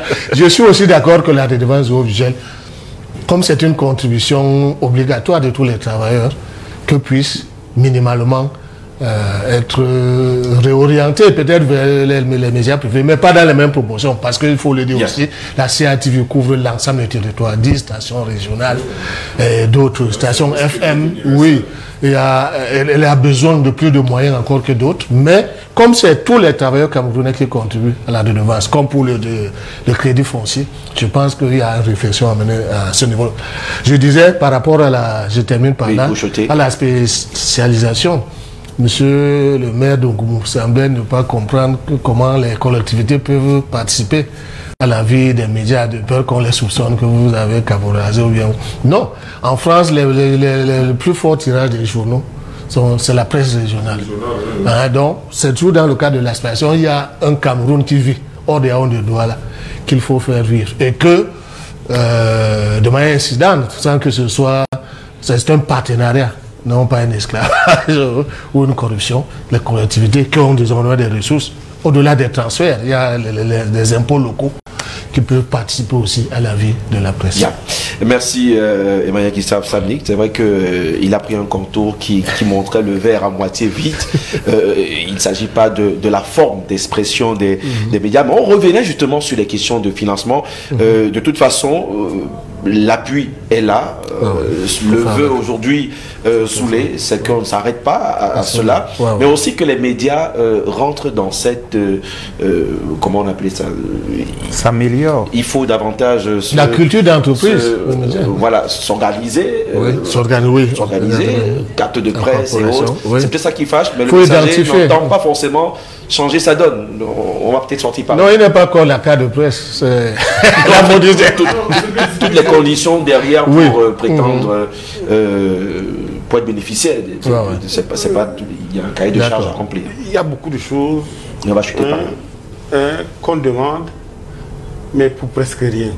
C'est ça le débat. C'est-à-dire que tout le monde peut se résoudre à remplir toutes les conditionnalités si au moins il y avait assez d'argent, in fine. Pas seulement l'argent, n'est-ce pas? Je crois que Samnick et le maire ont quand même développé certaines... J'ai même oublié le volet de la formation continue. Voilà, certaines pistes, n'est-ce pas, qui sont financées depuis le haut par l'État, mais c'est-à-dire que ce n'est pas forcément donner de l'argent aux entreprises. L'autre chose, c'est que je suis d'accord qu'on dise que la CATV a beaucoup de choses à faire. Elle peut avoir la redevance, mais elle ne doit pas avoir l'exclusivité de la redevance. Parce qu'il y a un adage bantou qui dit c'est pas parce que la tortue n'a pas langue qu'elle n'a pas droit à sa part. Chacun doit avoir sa part parce qu'il s'agit du budget de l'État, du budget public. On doit le recevoir. C'est pour ça que j'ai dit que Timothée m'a mal compris. Je n'ai pas dit, n'est-ce pas, qu'il y ait une cohabitation nocive entre la ligne éditoriale et ce qu'on reçoit. Parce que c'est l'argent, le budget de l'État du Cameroun est un budget public, n'est-ce pas? On ne doit pas t'obliger à écrire vers telle direction ou vers telle autre pour accéder à cela. C'est pour ça que je plaide pour une sorte de guichet unique. Voilà. Une sorte de guichet unique qui va diminuer, n'est-ce pas, l'arbitraire dans les arbitrages. Si il y a par exemple le projet 700 millions, qu'on définisse les conditionnalités de telle sorte que tout le monde peut avoir accès à ça. Mais parfois, il y a un arbitraire qui s'installe de telle sorte qu'on a le sentiment que si vous ne chantez pas les lois de X, vous n'aurez pas quelque chose. C'est de ça que je parle. Mais sinon, en réalité, bon, et Somba pense que c'est un pas qu'on a fait en donnant 119 millions, mais je pense qu'on peut aller plus. On peut aller plus et je souhaite, n'est-ce pas, que le Parlement, n'est-ce pas, récupère le débat et qu'on fasse maintenant une sorte, qu'on vote une subvention et qu'on sache où est-ce qu'elle vient, puisque c'est le président de la République qui fait les allocations budgétaires et tout. Donc, on peut décider et du coup, on diminue ce qui est comme arbitraire dans les... Et l'autre chose, que dans les ministères, l'autre chose, c'est qu'il faut démocratiser la publicité gouvernementale. Pourquoi est-ce que c'est seulement ceux qui reçoivent de l'argent de l'État qui ont presque l'exclusivité. Vous verrez, attendez, vous avez peut-être 3 organes. Combien de fois vous avez accès au communiqué ou alors aux notes ou alors aux messages, n'est-ce pas, que le gouvernement envoie exclusivement à Cameroun Tribune ou à l'autre? Non, Cameroun, la SOPECAM a des vies des gens, n'est-ce pas, de l'argent public, de l'argent de l'État. On devait les en exclure. Bien. Merci Soulé. Un autre débat d'ailleurs où nous on veut saluer tous les hommes de médias qui sont connectés un peu plus ce dimanche, ceux qui s'attellent à faire leur métier dans les règles de l'art et la déontologie. Maintenant, on va espérer que le débat aujourd'hui servira à ramener la question au niveau du Parlement, ramener la question aussi, ou alors la booster davantage au niveau du ministère de la Communication. Merci à Gustave Samnik. Nous allons faire une petite transition et parler d'un autre sujet, un sujet qui fâche d'ailleurs, parce que beaucoup de parents qui avaient déjà pour la plupart abordé le financement des pensions scolaires pour leurs enfants jusqu'aux frais d'examen, et dans certains établissements se sont retrouvés en train de revenir interpellés par les chefs d'établissement pour le plus dans l'augmentation des prix pour certains examens officiels. On en parle après cette transition.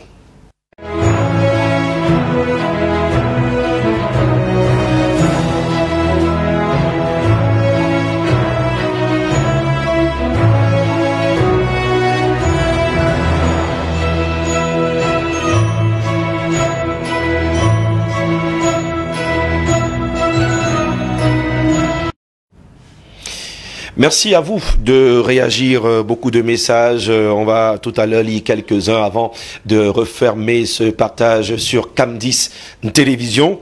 Jean-Baptiste Atemengue est avec nous ce matin, le maire de Ngoumou. Il est très à l'aise sur toutes les questions et ce matin, le parent qu'il est, l'encadreur qu'il est, a peut-être suivi aussi cette actualité, très vite passée en filigrane dans certains médias, mais aujourd'hui, on va dire que l'info est dehors. Il y a eu cette note, le ministre de la Liova, d'ailleurs, qui doit reprendre service, qui est en congé, et son service ont vu le courroux de certains parents. La presse en a parlé. Cette augmentation qui était peut-être prévue, mais qui passe discrètement au moment où on se jubile avec les lions. Comment vous appréciez ce timing? Et surtout le fait que beaucoup de parents se retrouvent dos au mur à augmenter ces frais qui étaient jusque-là à un certain montant. Je pense que c'est dû au fait que l'Office du bac, qui est l'établissement public qui organise ces examens, a constaté un déficit depuis quelque temps et que le ministère de tutelle n'a pas les moyens de combler ce déficit, et donc il fallait bien trouver une source de financement. C'est aussi le modèle que nous avons toujours choisi. Depuis, les frais augmentaient progressivement avec l'augmentation du niveau de vie, mais depuis les années, depuis les indépendances, il a toujours été question que le parent du CEP jusqu'à tous les examens paye spécifiquement les charges liées à l'organisation de ces examens officiels. Donc nous, à notre époque, je crois qu'on payait 800 à 1000 francs de l'ancien franc CFA pour le CEP, le BPC, ainsi de suite. Donc ces prix ont augmenté progressivement. Et aujourd'hui, bon, c'est l'Office du bac qui a ses charges d'exploitation. Je crois que c'est eux qui ont posé la facture sur la table du gouvernement, et ils ont estimé qu'il fallait augmenter un peu ces charges-là. Le timing, vous l'appréciez comment? Mais le timing, c'est bientôt que c'est bientôt qu'on constitue le budget, à la rentrée, qu'on constitue le budget prévisionnel pour les examens officiels de toute l'année. Ce n'est pas en juin, lorsque les enfants vont commencer à passer leurs épreuves et quand l'Office du bac va faire appel aux correcteurs et aux examinateurs, qu'on va trouver l'argent pour les payer. Vous savez qu'ils revendiquent beaucoup d'arriérés aussi, ces enseignants qui sont sollicités pour les corrections, les surveillances, les délibérations et tout ça. Ils ont souvent réclamé, ils ont souvent accusé des retards et c'est tout ce budget qui concourent en grande partie à l'organisation de ces examens. La lettre qui a fait le tour des médias, Jean-Baptiste, adressée à Madame le délégué régional des enseignants secondaires, le relèvement des frais d'inscription des examens organisés par l'OBC. Après, il faut dire que si les médias en ont parlé, c'est parce qu'il n'y a pas eu cette clairvoyance dans cette communication et ça arrivait comme... Moi, je constate un besoin de financement qu'il faut combler. Maintenant, on peut réfléchir sur d'autres choses. Est-ce que le ministère a des marges de manœuvre? Vous voyez très bien la pression qui existe aujourd'hui sur les finances publiques. Il y a beaucoup d'arrêts. Vous avez vu les syndicats des enseignants qui réclament beaucoup de milliards de retard de paiement, d'avancement, de paiement, de rappel d'intégration et tout ça. Donc, et de façon globale même. Notre système aujourd'hui a un sérieux problème qui se pose. Moi, j'ai des transferts de compétences dans l'éducation de base maternelle et primaire, mais ma commune, bien qu'étant à quelques kilomètres de Yaoundé ici, manque d'enseignants au niveau du primaire. Vous avez... je crois que les estimations dépassent les 10 000 enseignants dans le primaire, sur tout le territoire national. Ce qui veut dire que il y a sur le territoire des enfants qui, malheureusement et injustement, n'ont pas la même offre qu'ailleurs. En ville où il y a peut-être un peu plus, encore qu'en ville, ils sont parfois 100 dans des écoles primaires publiques. Même s'il y a 2 ou 3 enseignants, ça reste quand même toujours insuffisant. Donc, il y a un déficit d'enseignants dans le primaire, dans le secondaire aussi. Nous bataillons souvent pour attirer, alors que nous ne sommes pas très loin de la capitale ici. Il arrive que vous retrouviez dans un lycée d'enseignement général sans un professeur de mathématiques digne de ce nom et qu'on soit obligé qu'il y ait une matière essentielle, ou sans un professeur de physique-chimie, ou sans un professeur d'espagnol, donc une seconde langue qui est quand même généralement... Et ça montre quoi? Ça montre que l'État camerounais, aujourd'hui, n'a pas les capacités financières de supporter le modèle de notre système aujourd'hui. Et la Banque mondiale avait justement, parce que s'il faut trouver des moyens, quand il faut expliquer aux parents, la Banque mondiale avait, pour l'enseignement primaire, exigé la contractualisation à un moment, parce que, vu la massification du système éducatif, l'État ne pouvait plus recruter des enseignants fonctionnaires, des instituteurs qui gagneraient 200, 250 000 et être sûr de les payer sur tout le territoire. Donc on a dit, bon, il faut trouver une solution hybride au milieu, contractualisée, pour avoir la capacité de supporter sur le plan budgétaire le maximum d'enseignants. Ça vaut aujourd'hui pour le secondaire, lorsque la problématique, parce qu'on parle d'office du bac, la problématique des écoles normales se pose. Faut-il même les maintenir, les écoles normales, en tant que telles qu'elles existent aujourd'hui? La question se pose, parce que si on les maintient et qu'on pense que tous les enseignants du secondaire sortiront des écoles normales, seront fonctionnaires A1, A2, l'État camerounais ne pourra pas, à terme, d'ici 5-10 ans, supporter cette charge financière. Donc il faut repenser le modèle.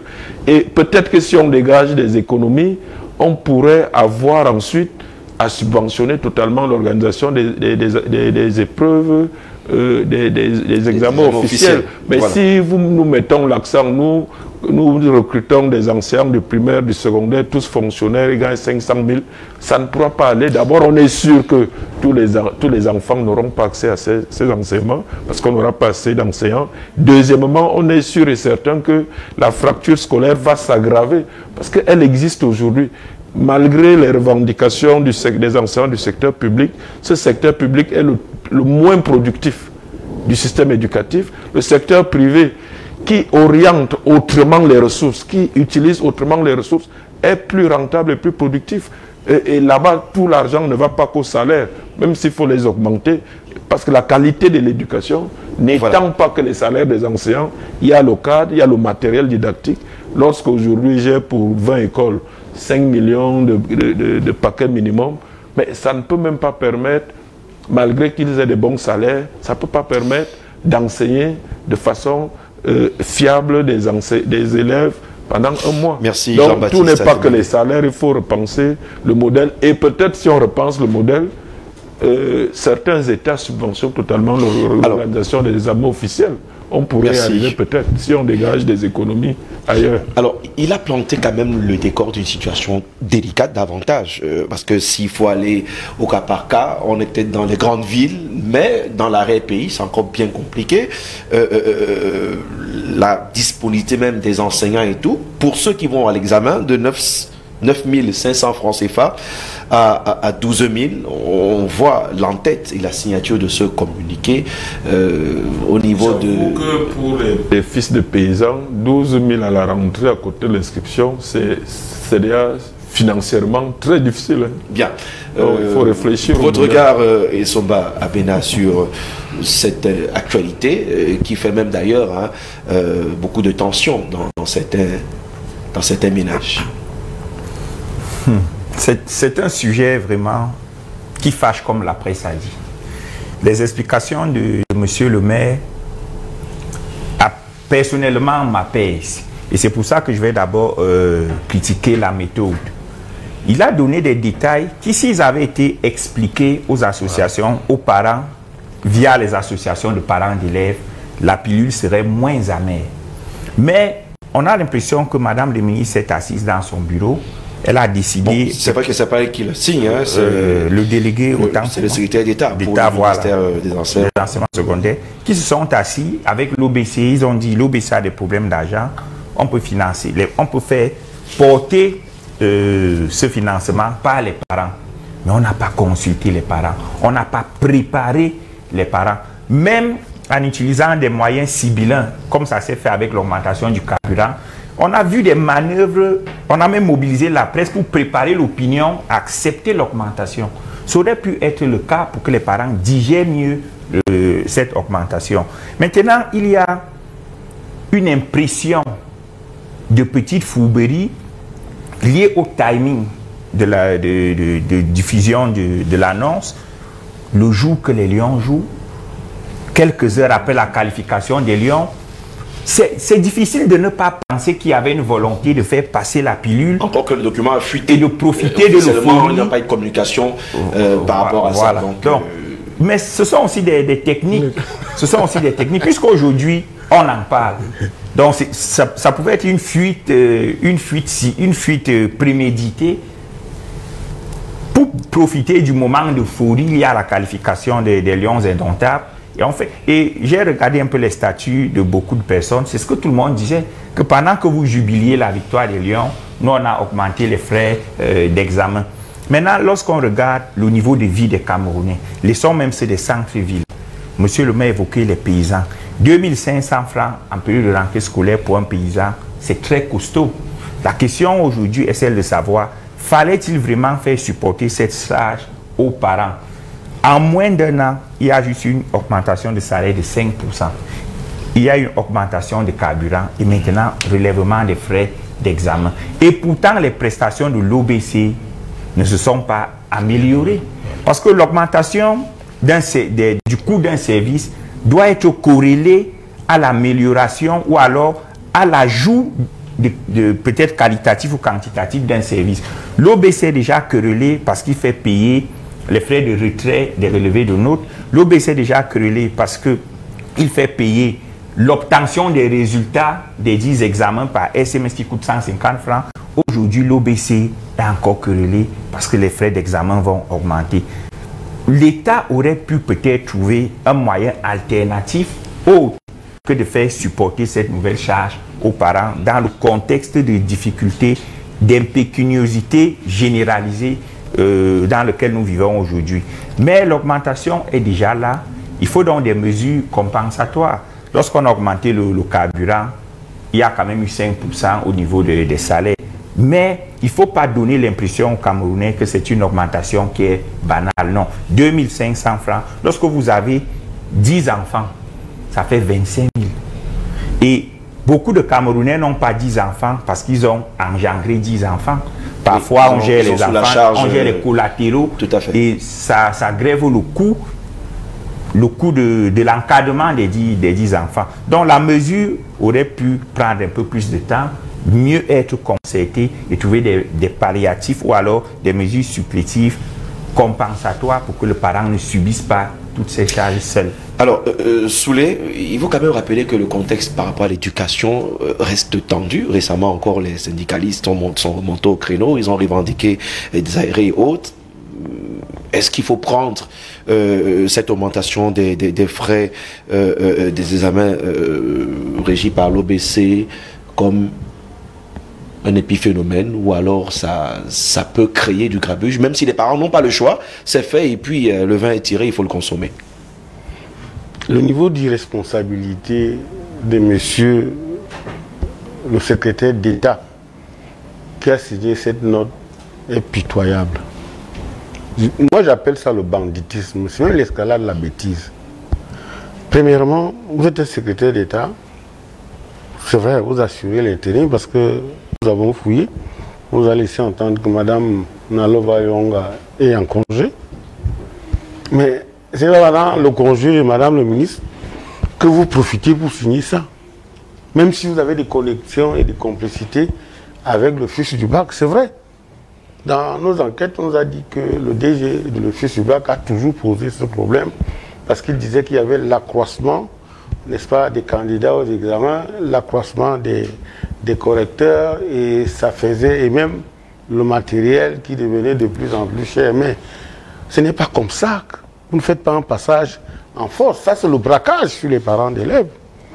C'est le braquage parce que vous vous levez un matin, vous savez, une rentrée scolaire, quand bien même vous voulez le faire, vous prenez le temps. Les enfants sont allés en vacances, ils sont revenus, et vous savez que dans certains établissements, sur les 2 premiers mois, vous devez donner toute la pension, surtout quand les enfants sont en classe d'examen, vous devez verser les l'inscription. l'examen. Maintenant, quand vous regardez même la note du... C'est pour ça qu'à un moment donné, on se demande même comment est-ce que le président Biya fait pour nommer certaines personnes. C'est quoi? C'est une note de service? Il n'y a rien de cela. On dit seulement... Et puis, est-ce qu'il a besoin d'écrire à chacun des délégués régionaux? Non. On pouvait procéder soit par un arrêté, soit on pouvait discuter de cette mesure, de cette augmentation au niveau de la primature, que le Premier ministre prenne même un arrêté. Mais vous vous levez un matin, vous commencez comme ça à augmenter les frais. Et l'autre chose, quand on y arrive, pour aller plus loin, quel examen de l'office du bac? Monsieur le maire, l'office du bac a plusieurs examens. Beaucoup de probatoires, peut-être une quinzaine, n'est-ce pas, de probatoires. Et autant de baccalauréat. Alors, il s'agit de quel... Non, mais il y a par exemple, vous prenez le bac technique. Les frais d'examen remontent à 15 000. Donc, on ne peut pas parler d'un relèvement de 9 500 à 12 000.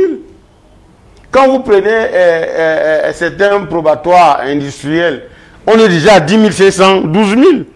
Bon, maintenant, quand vous dites le relèvement de 9 500 à 12 000, vous ne précisez pas lesquels des examens de l'office du bac. Est-ce que ce sont les probatoires de l'enseignement général? Est-ce que ce sont les probatoires de l'enseignement technique? Est-ce que ce sont les baccalauréats de l'enseignement général, les baccalauréats de l'enseignement technique? Quel type de baccalauréat? Donc tout cela fait en sorte qu'on se pose bien la question, est-ce que ces gars ont réfléchi? Nous espérons que quand la ministre va reprendre, elle va rapporter... La semaine qui commence. Oui, nous pensons qu'elle va logiquement rapporter cette note. Parce que c'est la provocation.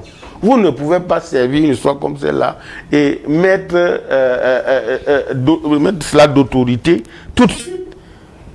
On a le sentiment que 2600 c'est petit. Mais quand vous faites la multiplication, Timothée vient de vous dire que, monsieur le maire, vous avez une masse d'enfants qui viennent et veulent, n'est-ce pas, les frais d'examen. Alors, ce n'est pas un, ce n'est pas deux, c'est pas... Donc, il y a d'abord les enfants de la maison, les enfants, n'est-ce pas, des cousins et autres. Vous allez vous retrouver peut-être à dépenser, n'est-ce pas, 2500 peut-être fois 50. Et comment vous faites alors que ça n'a pas été budgétisé? Nous pensons qu'il faut faire très attention. Voilà. Certains membres c'est un collaborateur du président de la République, Paul Biya doit faire très attention. Quand ils prennent certaines décisions, il ne faut pas penser que parce que les Camerounais sont dociles, parce que les Camerounais ne réagissent pas, qu'on va continuer à faire ça. Vous ne pouvez... Mettez même quand même 500. 2500, c'est beaucoup. Encore qu'il n'y a pas de précision. On s'en tient au fait, on s'en tient à la lettre. Vous avez lu la note qui fâche. La note a été envoyée individuellement aux délégués régionaux. C'est pour ça que je dis que c'est mal écrit. La correspondance est même d'abord... C'est-à-dire qu'il y a un problème, n'est-ce pas, administratif sur cette correspondance. Elle est très mal écrite et elle ne précise rien. Elle n'explique rien. Nous sommes rapprochés d'un certain nombre de services au niveau du ministère. Personne ne parle, personne n'est au courant de rien.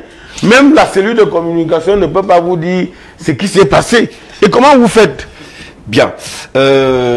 Monsieur Samnik, vous avez beaucoup d'enfants à votre charge. Est-ce que ce nouvel épisode ne va pas un peu remettre encore un peu plus jeter un peu plus d'huile dans le feu avec les problèmes que posent les enseignants. Maintenant, les parents qui aussi, qui ne veulent pas, d'ailleurs, on ne sait plus, bac, probatoire, mais l'info est dehors et la fuite fâche amèrement. Moi, je parle toujours de la bonne foi. Ceux qui prennent les décisions, ceux qui ont la charge des affaires publiques. Je suis sûr qu'il y a eu des concertations, une étude du dossier avant que la décision soit prise. Ce qu'on regrette, et que tous les autres, les co-panélistes regrettent, c'est qu'il n'y a pas eu une communication. Parce que c'est une instruction du président de la République. Hein, les gens qui dirigent les affaires publiques ont le devoir d'expliquer leurs décisions aux Camerounais. Vous ne vous adressez pas à un troupeau de moutons, vous balancez sur un mouton. Ils ont ce devoir-là, ils auraient fallu expliquer pour que ceux qui sont aussi de bonne foi comprennent le bien fondé d'une telle augmentation. Ça, c'est au niveau de la forme de l'annonce qui nous est parvenue. Maintenant, vous m'interpellez comme parent, oui. Comme parent, effectivement, je suis gêné. Je suis gêné d'abord parce que c'est un peu trop... nous sommes tiraillés de toutes parts, chaque année, au niveau des... Et on a l'impression, tout à l'heure on parlait de la régulation, il ne faut pas seulement la régulation dans le secteur des médias ou sur les avocats, il faut aussi dans le secteur de l'éducation. Les listes de fournitures, mais c'était un vrai scandale. Oui. Nous avons tous été formés dans ce pays, moi je n'ai pas été formé à l'étranger. Mais quelle est cette affaire là où un enfant de coût moyen doit avoir 18 cahiers, donc 6 de 480 pages, 500 pages. C'est quoi? Une tonne de livres, pourquoi faire? À quel moment? Donc il y a tout ce laisser aller. Maintenant, concernant les frais d'examen, je crois que je n'ai pas enquêté sur la question, mais je pense. Ce sont les élèves de la ville. Je pense que le prix, quand on dit... Les parents font ce qu'ils peuvent. Certains vont le premier jour qu'avec une ardoise. Quand on dit que les frais du baccalauréat, c'est 9500, je crois qu'il y a une péréquation. Les 9500 sont destinés à quelque chose. Parmi les choses que ça doit couvrir, il y a la correction des épreuves du candidat. Il y a le retrait de son diplôme, de ses relevés de notes, qui ne doit plus faire l'objet d'un autre marchandage. Et quand vous avez payé 9500, ça veut dire que peut-être vous avez 12 matières dans votre examen. Oui. Peut-être une copie, c'est 150 ou 200, je n'en sais rien. C'est contenu dans les 9500. D'où vient-il qu'il y a des arriérés déjà que vous avez payé? Puisque vous ne pouvez pas composer si vous n'avez pas payé les 9500. Maintenant, vous payez. On vous dit que les anciens revendiquent les primes de correction des années dernières, des 2 dernières années. Comment? Alors que l'argent était liquide, payé, cash. Donc, maintenant, on nous dit pourquoi on ne délivre pas le diplôme. Moi, j'ai tous mes diplômes. Hein. C'est comme si je suis né dans un autre Cameroun. Quand on a 2 ans, 3 ans, on n'a pas encore le diplôme. C'est l'attestation. On part de... Vous avez peut-être eu la chance d'avoir des amis... je n'ai pas dépensé, c'est enfin aucun ami. Il y en a qui non, quand même pour avoir... Non, je suis d'un certain âge. Je veux dire qu'il faut redevenir à l'orthodoxie. Du tout. Non, il faut redevenir à l'orthodoxie. On ne peut pas payer l'argent. On dit qu'il n'y a pas le diplôme. Problème, effectivement, on retirait nos diplômes au ministère. C'était disponible l'année d'après. Gratuitement. Parfois, même on vous appelait pour dire ça en souffrance. Donc, ce que je veux dire, par rapport à l'économie d'échelle, il n'est pas question de dire c'est que le nombre d'élèves a augmenté, que les charges aussi.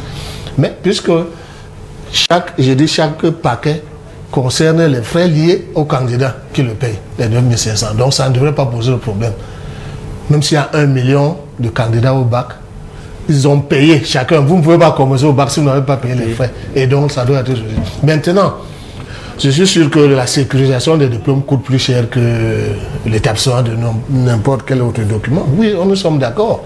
Mais la proportion, quand même, jusqu'à 2000, 3000 plus, pose problème. Et ça, en tant que parent, on est obligé de s'interroger et minimalement de s'indigner. Alors, la question est davantage fâcheuse. Hein. Beaucoup de téléspectateurs s'indignent par rapport à cette augmentation. Beaucoup de parents, mais je crois qu'il y avait un souci de fond de faire comprendre au Camerounais le pourquoi. Mais d'ailleurs, quand on se remet en question sur ce plus, alors qu'il y a encore des plaintes par rapport aux frais de correction, on espère que l'OBC sera ouverte cette fois, et d'ailleurs on attend promptement peut-être la sortie officielle ou pas de Madame la ministre Nalova Yonga, qu'on salue, et malheureusement c'est un sujet qui fâche. Alex Tim, merci pour ta contribution. Merci aussi à Rick Amdem qui s'étonne sur la page les frais des amants ont augmenté. Bon, on ne doit rien rater aujourd'hui. Merci à Kevin Queen qui nous suit religieusement tous les dimanches. Ludivine Lié, Brown David. Alors je pourrais pas lire tous vos messages. La grande Stacy, merci à Claudia, merci à Eric, merci à Edimo.